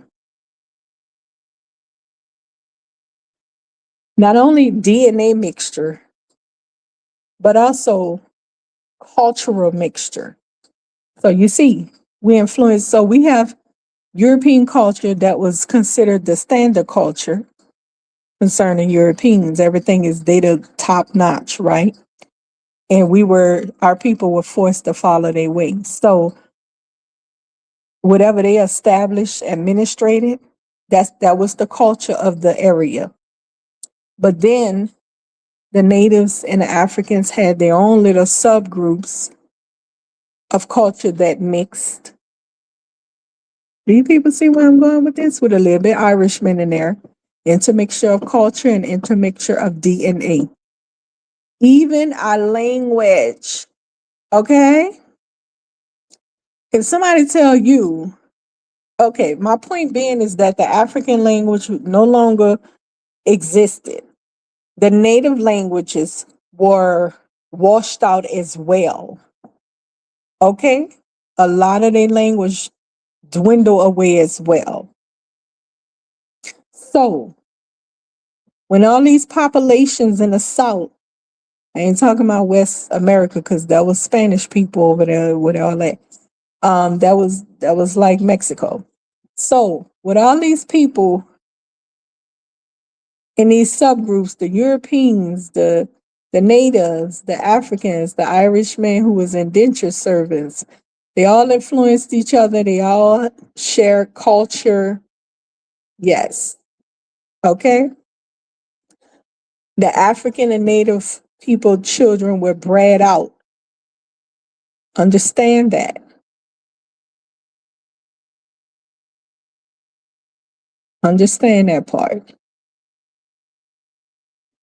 The Africans was absorbed into many native communities, intermarried with them.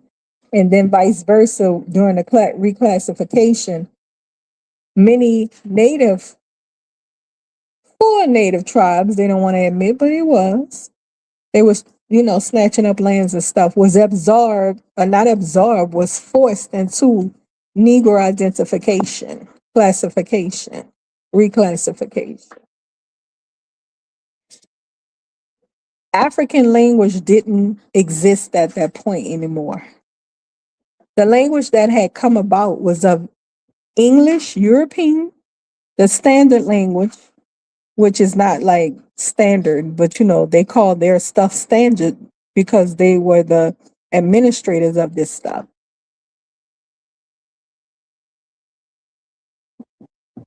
So the language for the Negro people was of European English and indigenous American tribal languages,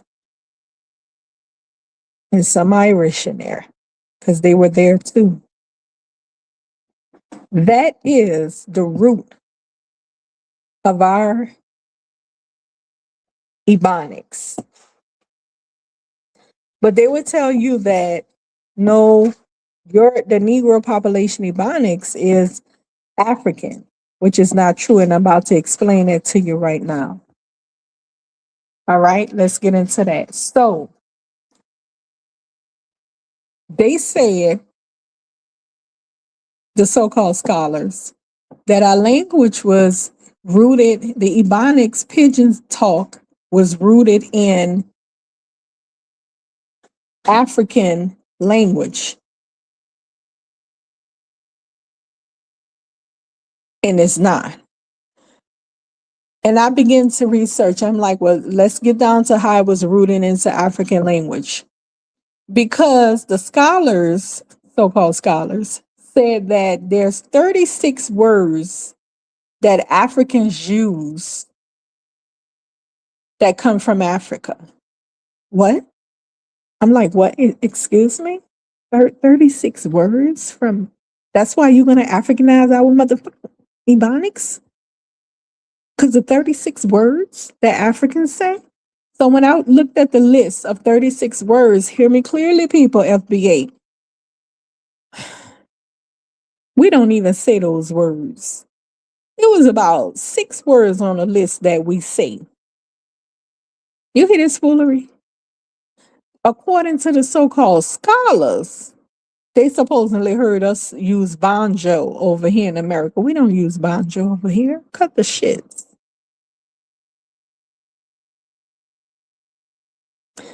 That probably was some Caribbeans or something, you know what I'm saying? That you brought here or some shit. It's not us, not foundational Black Americans. We don't use banjo, and cooter and child. 36 words. They say our stuff is rooted in African language because there's 36 words they found Africans to use that we use. And on the list, we don't even use those words. These people, ooh, child, they will write up some shit and tell you this is what it is and it's a whole lie.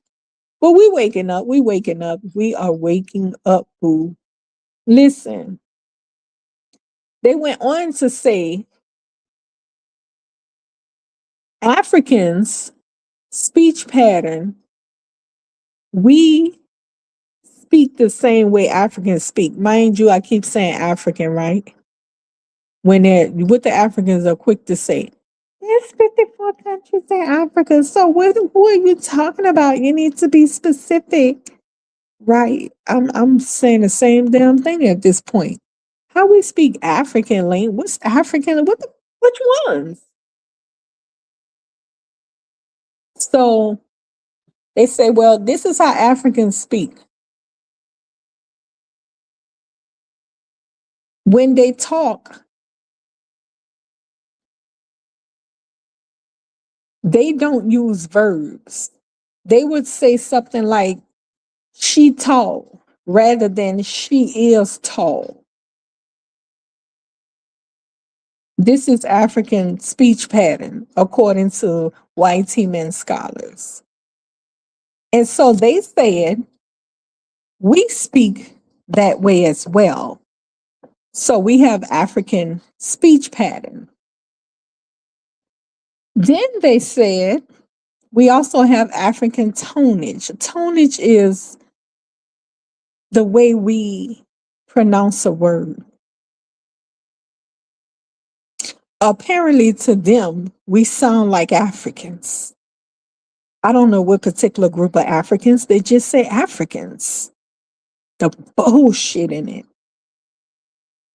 They also said another one of the reasons why they classified our Ebonics as African American vernacular English is because, okay, it's the wording, it's the tonage, and the structure. Okay, I say them all. The way we structure the sentence, rather than saying she is tall, we say she tall. And apparently, supposedly Africans talk that way. And the tonage, how we pronounce words, apparently we sound like Africans to them. And the words that we use, which was only 4 words on the list out of 36, I saw about 6 words that we use. Supposedly, we use the same words. So they labeled the so-called scholars labeled our Ebonics as African based on that. Mind you, the same words that we use, the American white tea people use in their language. Because our language is their language. Like we grew up here, we were born and raised here, we speak your shit. Cut the shits. Okay? We just have a dialect. And let me tell you where our colloquial dialect is mixture from. It's not African. It's so far from African.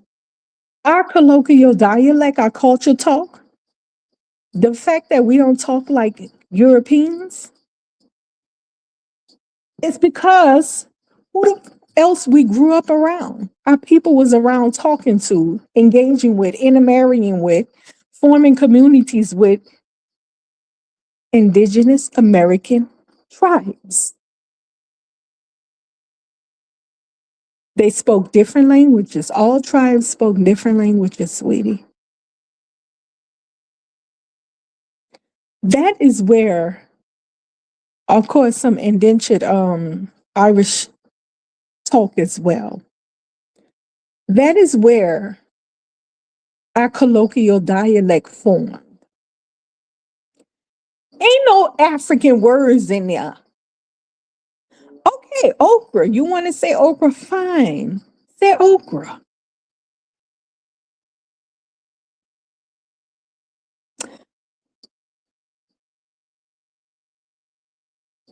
36 words that we don't even speak. 6 out of 36 words that, and the words were English words that American English people use as well. According to 36 words, they so-called claim that we speak, which we don't. That's why they named our stuff African American vernacular English. Now I want to tell you the truth why they named it that. The real truth is because they do a lot of reclassifying everything, you know how they do.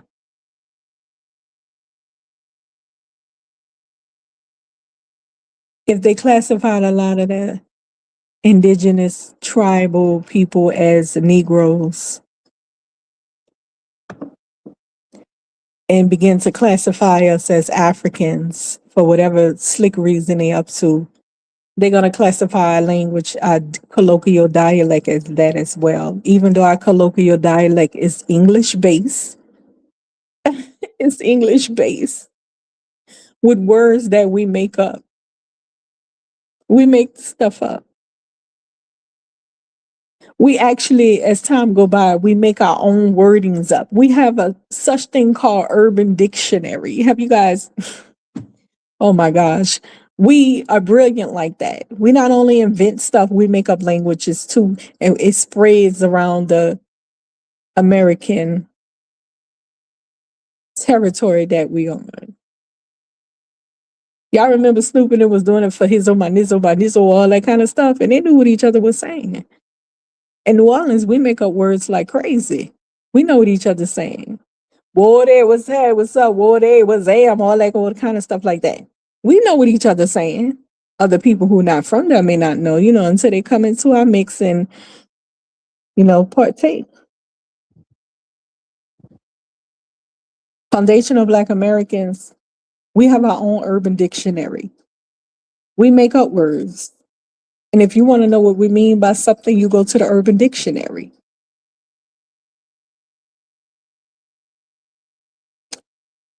Again, our language, our colloquial dialect has no African anything to it. Africans tell us we don't speak standard English. Well, what the fuck is standard English first and foremost? What do you mean by standard English? Do you not understand, you dummy, that the American English is a mixture of chop talk? Their language over here is influenced by indigenous and African and Irish and so forth. What are you saying? They only told you their language is standard because they white supremacist minded people. Standard, what do you think standard mean? That it's a better language? It's the best language? What do you think standard mean? So anyway, I was watching, I want to say this real quick. There's no such thing as speaking standard English. Standard English is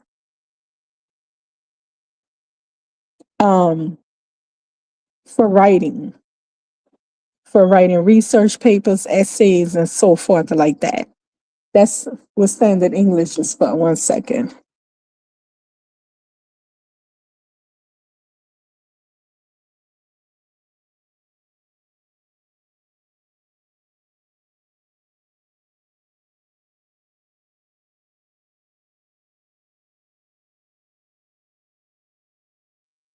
like I said,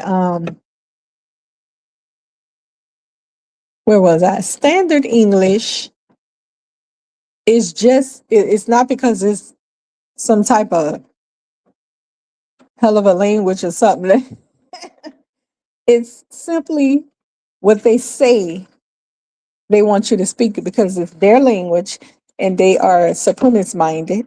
So they call their language standard and they say you're going to speak our language. Okay, that's all it is. And so again, nobody speaks standard English. There's not a such thing as speaking standard English. Standard English, rather, standard English is for. Oh, don't lean too hard on this table. Standard English is for the.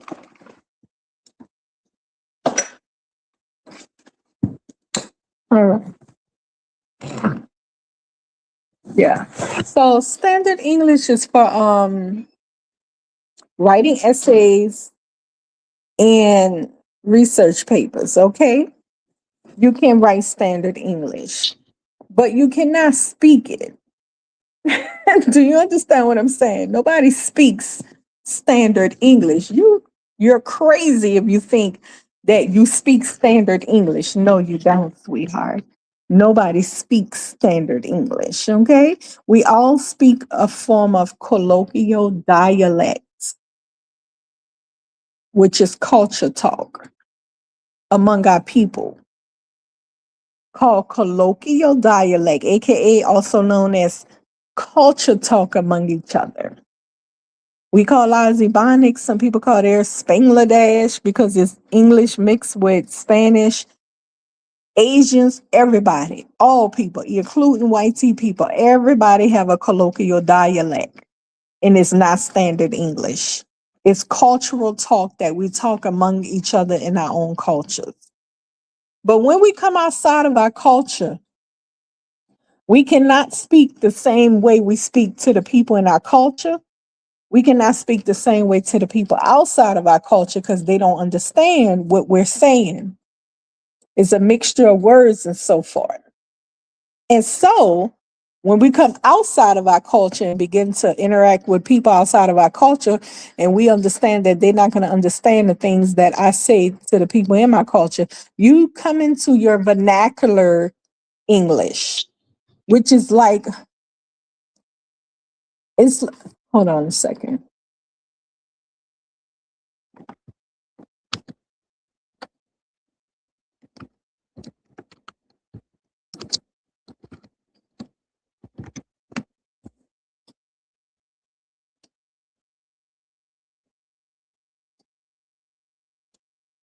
All right. So when we're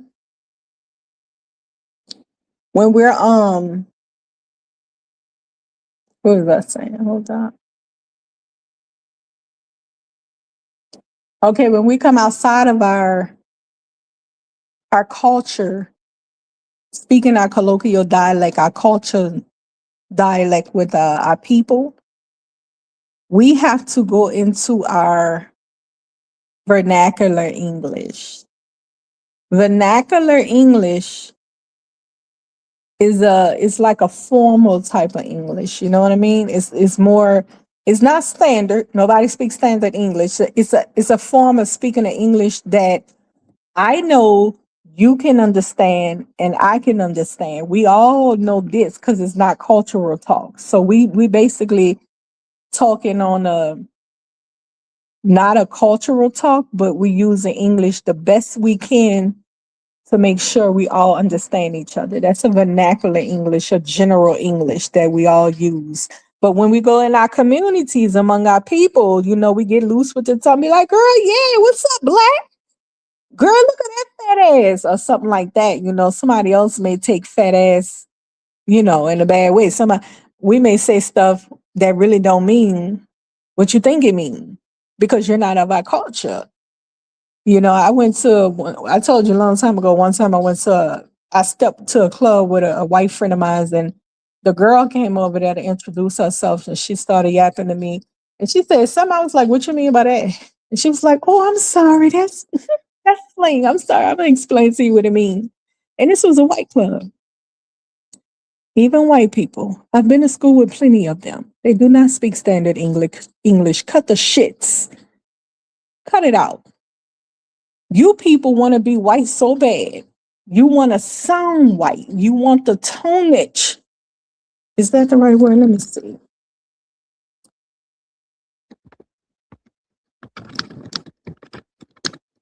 Ooh, almost clicked off the video. Yeah, like, hold on. I can't stand to hear black people talking white. It's so like, ew, ew. You think you look good talking like that? You don't. You looking like a big slave, sounding like a big slave.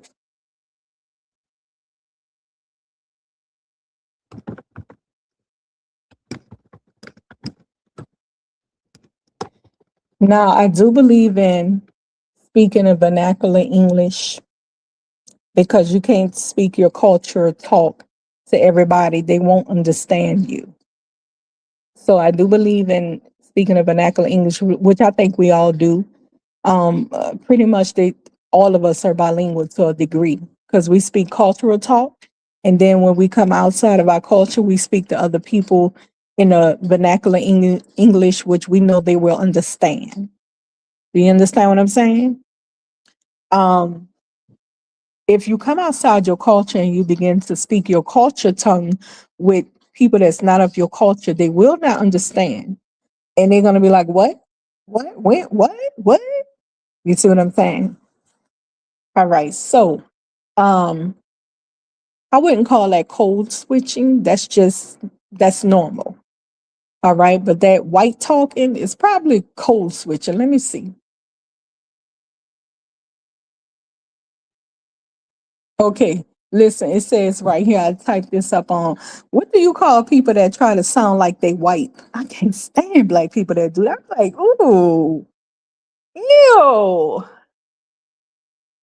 you're creepy. I know too many successful black brothers walking around this camp that don't be trying to talk like they white. Like, aren't you past that? I thought we was past that. This is 2026. We so far beyond that now. We put that away long time ago. When we were working in corporate, we tried to perm the hair and look like these people, and because they were like, "Don't you come in here with that afro." You know that afro is a symbol of fight the power.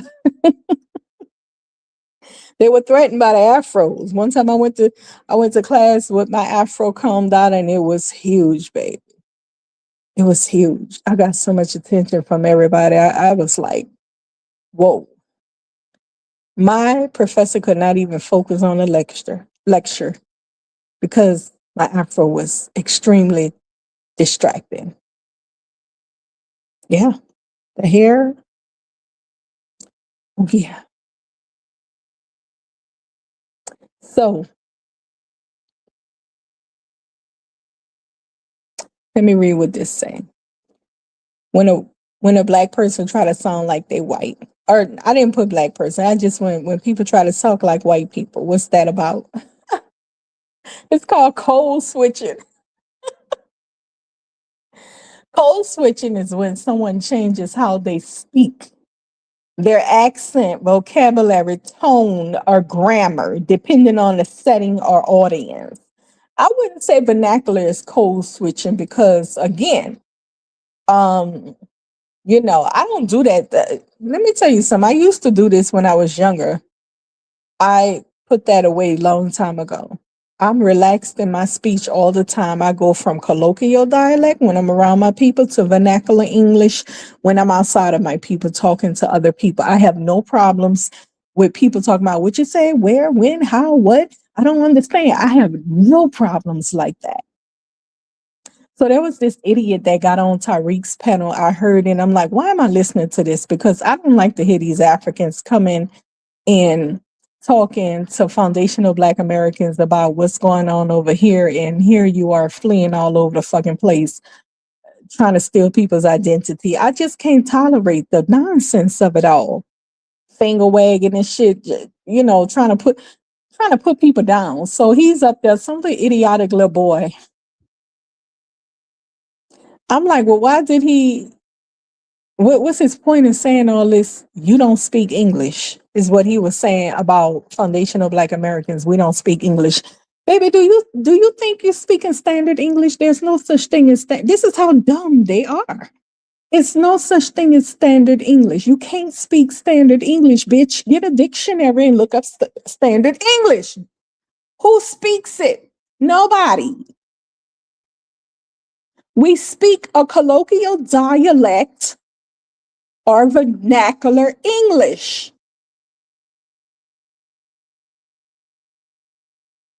And that white tone ain't got him no goddamn well, but sitting there angry with foundational Black Americans because we don't want you to be a part of our mix anymore. Get your own shit. Okay? You're calling, sitting around harassing foundational Black Americans on what they're doing when the people, you have to flee your country. Oh my gosh. Listen, you're calling foundational. I'm like, well, what's his point of calling? The whole time I'm asking myself, why did he call? What's his point in calling? Are you here to learn? Are you on a call to what's your point in calling, sweetie? But I got why he was there. He was there to agitate foundational Black Americans because he's tribal minded. And that's what they do. They run around like big grasshoppers. I'm better than you. I speak English and you don't. You're a retarded MFer. You want to carry on conversations with him. No, don't go. But you're screaming that he don't speak English. When you didn't carry the whole conversation with him thus far, and then when he tried to disconnect, you hollering about, no, I want to continue to talk with you. But he doesn't speak English. You listen to the panels. Are you not understanding what FBAs are saying? Clearly you do. That's tribal-minded behavior. This is tribal-minded retardation shit. That's why I don't talk to them people no more.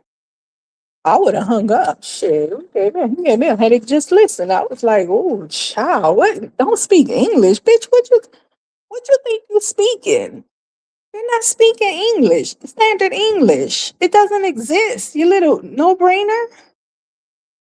Anyways, let me get back to this definition right here. Code switching, so I can pull my screen off. For example, is talking one way with family. That's colloquial dialect. Talking another way at work. That's vernacular. I wouldn't consider colloquial talking then switching up to vernacular English code switching. To me, code switching is a form of, you're trying to be like somebody else. It says many groups navigate to professional majority white spaces. And that's where they do this code switch up. Exactly. All right. So let me see something right quick.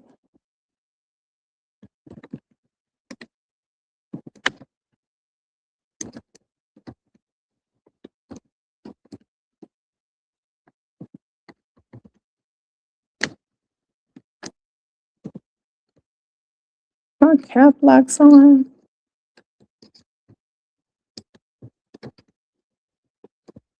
Let me tell you something. That's the sign of somebody who did not attend school, right?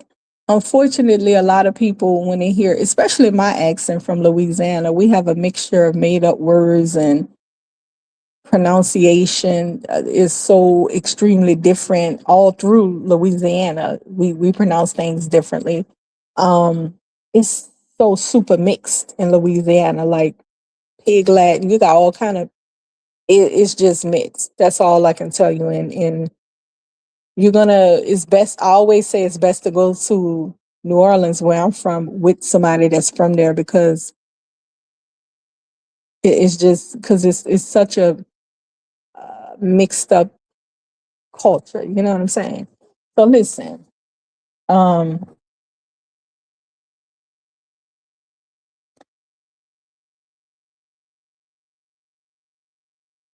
the let me say this: communications 101 is one of the core requirements to graduate from college.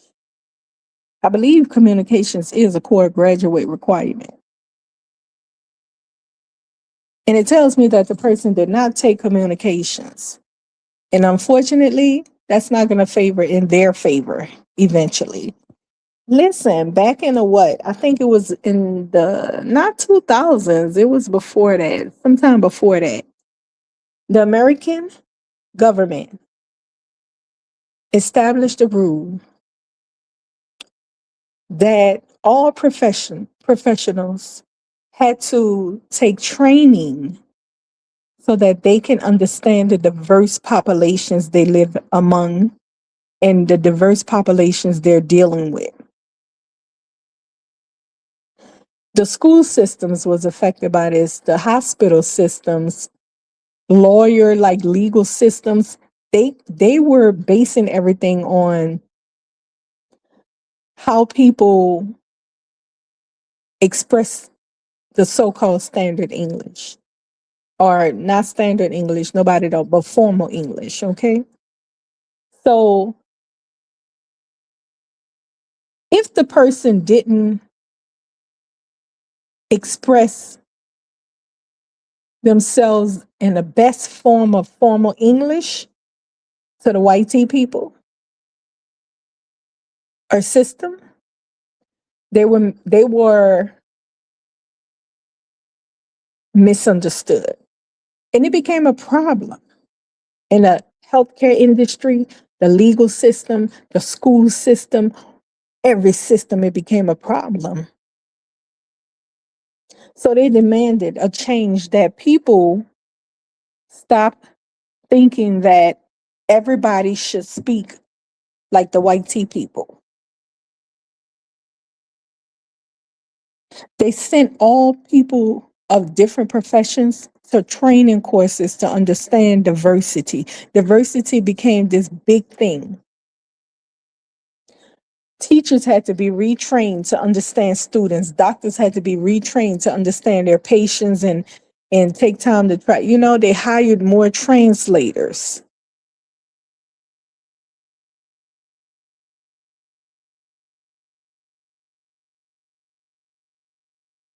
because people were not able to express themselves in a formal English, because they mainly spoke a cultural dialect, even when they came outside of their culture.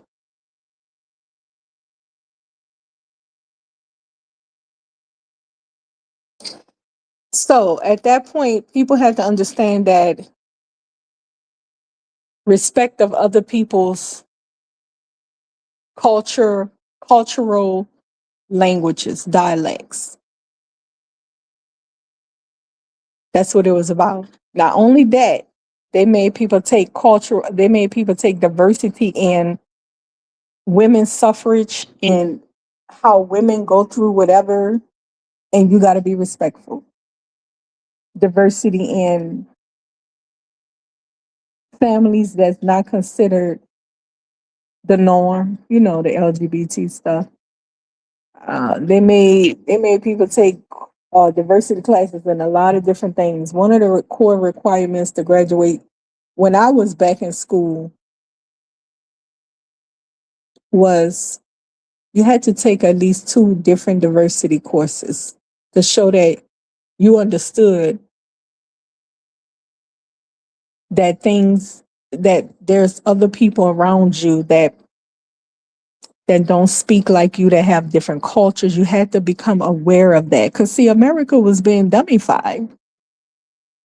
White America thinking that They was culturally deaf to all these diverse nations of people around them. You understand what I'm saying? And they had realized that they were culturally deaf and dumb to the nations around them, so they had to do a switch up and become aware of all the diversity around them and the diversity that they were forced to deal with if they were going to work in a professional fields.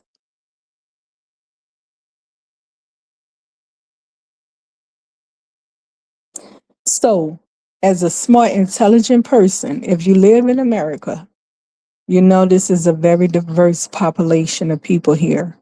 You should understand, by this point at least, nobody speaks standard English. Standard English is for writing. People speak you could say formal, but I call it vernacular English, where they come outside of their culture and engage with other people that's not a part of their culture. They got to speak what you call a vernacular English, a formal English, where you know they can understand you. But when they get to their culture, the tongue get loose and they gonna start saying some stuff and wordings you know nothing about because they speaking to people who know it, which is in their culture. And that's why we have an urban dictionary today. Do you understand that our Ebonics, what they call Ebonics, where they did I tell you guys, hold on, they changed our Ebonics. That was the whole point of this conversation. They changed our Ebonics to African American Vernacular English, which again, I want to make it a point for you to understand our Ebonics is Ebonics, does not have any African wording. It has American indigenous influence, wordings and influence, as well as English based. They say that our language, our Ebonics, broken English is pretty much African rooted because we sound like Africans to them. You hear this dummy stuff? We sound like Africans to them. We speak like Africans to them because Africans don't use verbs. They say she tall rather than she is tall. And what else? The tonish, did I say tonish? They claim that we use African words, which 36 words is not, what? Yeah. So I hope you understand. I just laid it out for you that I mean, our Ebonics is not African rooted. It's rooted in American English with indigenous American tribal wording and language influence. Because remember, we were absorbed into their culture and some of them were absorbed into the Negro population, becoming one. So I hope you guys was able to follow along with that. Let me tell you something else. Over in Africa, over there, when they colonized Africa, the white man established his language again as the standard language, right? You would think, well, why is his language the standard language? Oh, because he's in control. He's the supremacist minded person. Okay, well, if you want that to be. Africans have had the opportunity to change the European language from being the standard language to their language. They have yet to do it. You know why they say they don't do it? They keep the European language as the standard language in their country.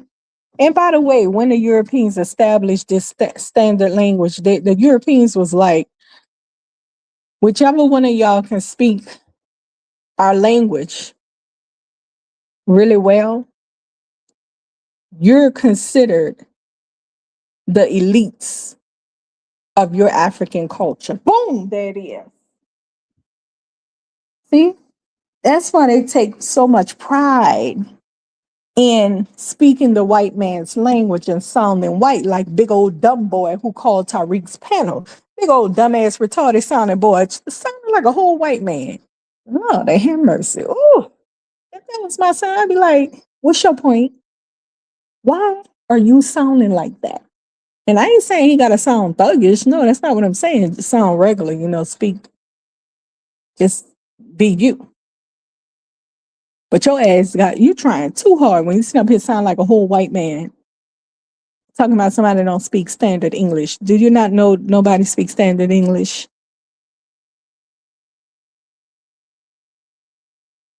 So over in their country, that's the boule type of people, y'all. Listen, if you speak the white man's English or French, they say you were the elites of your African country. That's how the elites came about in African countries, y'all. They had to learn how to speak the white man's language. And once they got it pat down and they can sound like him too, ooh, they was in there, boo. They was in there. That's why little dumb boy who called Tariq Penner sounded like a white man if you didn't see him, because he in the mindset that he's the one of the elites. He sound really white. Hmm? Poor thing.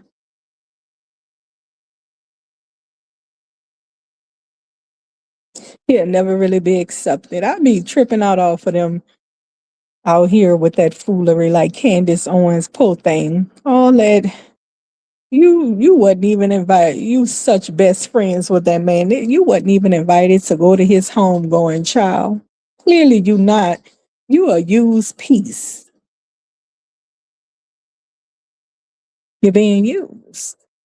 He'll never fit in. He can sound as white as he want in America. He'll never have a seat at their table.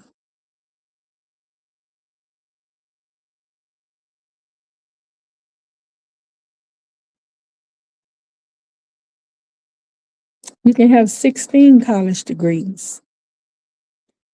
He'll never have a seat at their table.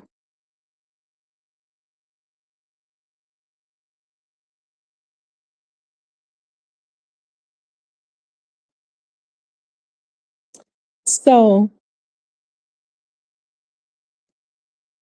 that's how they do it in Africa, though.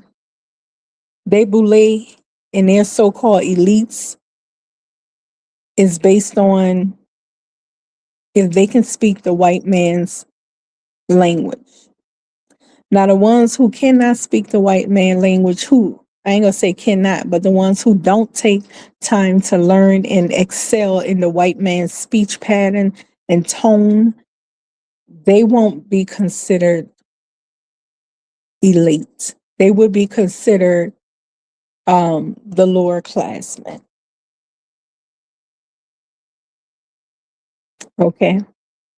So that's why you hear Africans taking so much pride in sounding like the white man and, carrying on like that. And they come over here and they see us and we not trying to talk like the white man. We relaxed in our speech. We got our own cultural colloquial dialect. And we having fun out here talking our colloquial dialect. And they be like, oh, you're not speaking English. And this, and this, baby. We so far beyond that. You way behind, boo-boo. Our people used to do that. Way back when they first allowed them to come into corporate. You can pull it up on YouTube. You'll see black people was permanent hair and stuff, black men and women permanent hair and stuff to look white and assimilate so they can have corporate jobs, and they did their best and they played the game very well. But guess what? Eventually, as time went on and we got some uppity about ourselves, guess what? We left that behind. White people begin to copy us, want to sound like us, want to be like us. Do you understand? Right now, today, the Ebonic, our Ebonics, our colloquial dialect, has taken off so much. It's being studied because everybody around the world is talking like us. Hey, girl, what's up? All that kind of stuff. Look at Idris Elba, whatever the hell his name is. Idris Edra. Idris Edra. I think Elba Idris. I can't stand when I can't. Elba Idris. Idris. Elba. No, I think it's Elba Idris. Anyways, look at him. This man came from the UK somewhere, African man, and he sat around somewhere studying our colloquial dialect to the point he got it down back to the T. Because he studied us like a hawk with his eyes fixed on us. So you got to pad down. We see them African videos where y'all up there teaching other people how to speak what you call hoodology like us. Then come over here and speak like us. We see it. We see them white folks. What's that girl rapping like she a Philly rapper? The white chick. Is the a bank or something? Is Zilia Banks? The white girl rapping just like she from Philly. Eve was like, what the fuck is going on here? It's kind of creepy, but god dang. Listen, we know Africans out there learning how to talk like us, want to be us and copy us and all that. Take our whole identity and culture. I'm you. No, you not. We look alike. No, you don't. You're and me. No, the fuck I'm not. Don't play with me. I'm really being nice about it. So he's sitting around here laughing.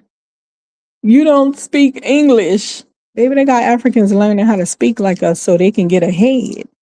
Look at Idris Elba. Did he get ahead by talking like a white man or talking like us? Somebody informed that big doofus. Did Idris Elba get ahead by talking like a white man or talking like foundational Black Americans? Mm-hmm. Get it right. He probably had a pocket urban dictionary that he carried around. I mean, this man, like,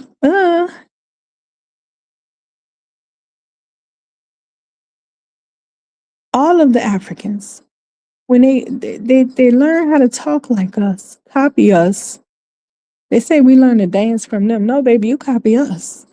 And then they go and get roles and stuff, acting roles and stuff like that, playing our people's character. Now, listen, I ain't even hating on that, but what I'm saying is this. You get rich off of copying us, foundational Black Americans, not by copying white people. Somebody need to tell that retarded little thing that called Tariq's panel and was talking about we don't speak English. Somebody need to inform that big goofy what's really going on. Tell him how you get rich. It's not like it's not by talking like a white man, but it's by talking like studying us like hawks with a keen eye, practicing every day, the hoodology y'all call it. I done seen the videos of y'all showing other Africans how to speak hoodology, you call it.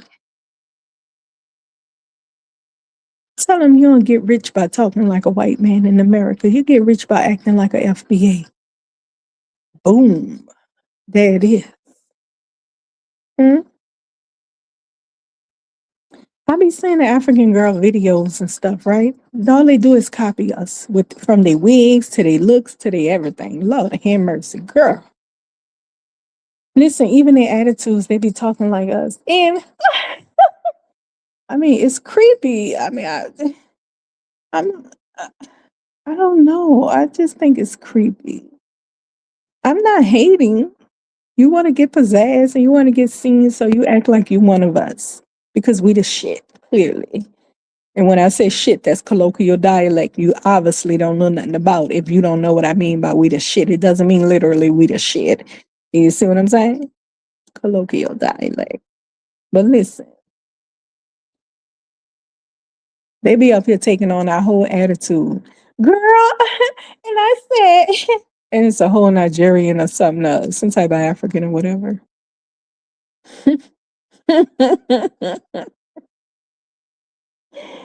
It's creepy to me though. I've never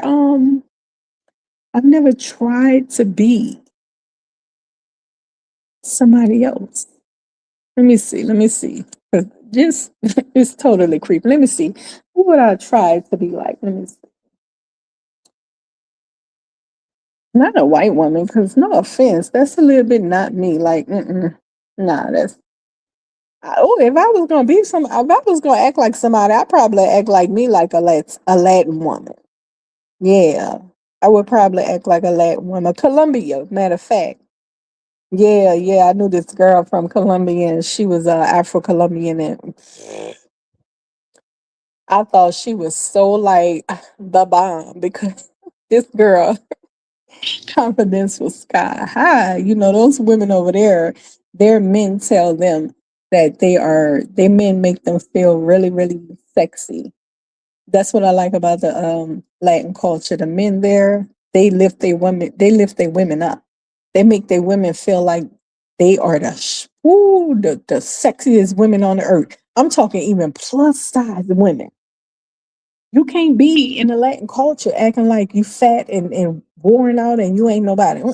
They don't do that in their culture. Even a plus size women they gotta have spunk. They don't criticize their women like that. They lift their women up. That's what I like about the Latin culture. Oh yes, honey. They lift their women up. She can be 300 pounds. They're gonna be like, ah, yeah, my lady. I'm like, okay, that's what's up.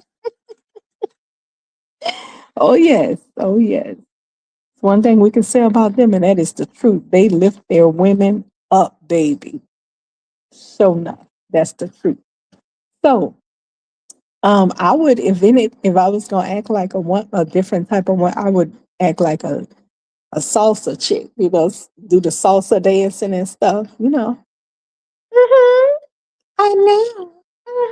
That's how she used to talk. So, anyways,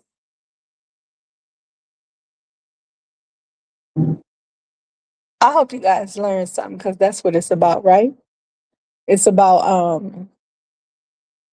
conversing and learning on my channel at least. I want you to learn something. And I like to listen and learn stuff too. That's why I don't listen to those panels where they be having Africans on there, whatever. I'm like, oh no, I can't take all that crazy talk. But listen, there's some FBA channels that really be doing a little teaching, you know. Big ups to y'all. They really be doing research and teaching. I like it. You know, I hear some stuff and I might catch on to something that they're sharing that I didn't know about. And I look further into it. And I'm like, oh, okay, okay. All right. Um, so yeah, there's FBA channels out there, ADOC channels that actually they be teaching. They be bringing information. They be highlighting information. It's nice. It's nice. And that kind of channel definitely deserve I was about to say cash apps. They definitely deserve what they call it, donations. Because they actually take the time to research and teach. When I talk about subjects like Ebonics, being Africanized, it's something I've been knew of, but I kept putting it off because it's a long subject to discuss. It took me a while to get through it, right? Um, but at least I got through it tonight. And I hope people really hear it because the video is already in 2 hours and 40 minutes now. And when it's long recordings like this, people usually don't, listen to the whole thing. But if this person bring information, you should fast forward through the video. Put it on fast forward when she says something that you heard, hear that you're not familiar with. Stop it and listen through until you want to hear fast forward it some more something like that. You know what I'm saying? But yeah, I'm trying to make my videos shorter. I definitely am working on it. So, again, I hope you guys learned something about the lives of our Ebonics being African rooted. It has nothing to do with African roots. 36 words that we don't even use. I only saw about 6 words on the list that we use. And it's not African words, it's considered English words. Our tongue is influenced by indigenous tribal language mixed with European language. And I'm quite sure a few African words too. Okay. I'm going to say this one last thing and I'm done because I'm sleepy. I want to give you an understanding real quick about the the the the indigenous Americans on the West Coast. The indigenous Americans on the West Coast, starting from Colorado, Texas, New Mexico, Arizona, Utah, Nevada, Wyoming, California. I say Arizona, right? All of that was Mexico. It had nothing to do with America. It was Mexico. Under the Spanish crown, the Spanish had set up where they conquered the indigenous people over there and they built New Spain. They forced Africans, they had free Africans with them, as well as enslaved Africans with them. The Spanish people always travel with Africans on board to assist them. Okay? So they had enslaved Africans when they went to what is called Mexico today and took over and conquered the indigenous people down there. And they ended up enslaving the indigenous people and some of the African slaves they brought there. They enslaved them and built what they called New Spain. They had a war. The the people fought the New Spain colony rulers and won. They named themselves Mexicans. After that, shortly after that, the Americans, the English people, um, they went and had the Mexico-American War, and they took northern Mexico, all the states I just named, Texas, Colorado, I think Kansas, New Mexico, Arizona, Nevada, Utah, Wyoming, California. They took all of those states which belonged to Mexico. They made them American citizens. Okay? They did not enslave them. They could not enslave them because they were subjects of Spain. They made the people of those states American citizens. By the time they made them American citizens, America was already established and built. Oh, dang.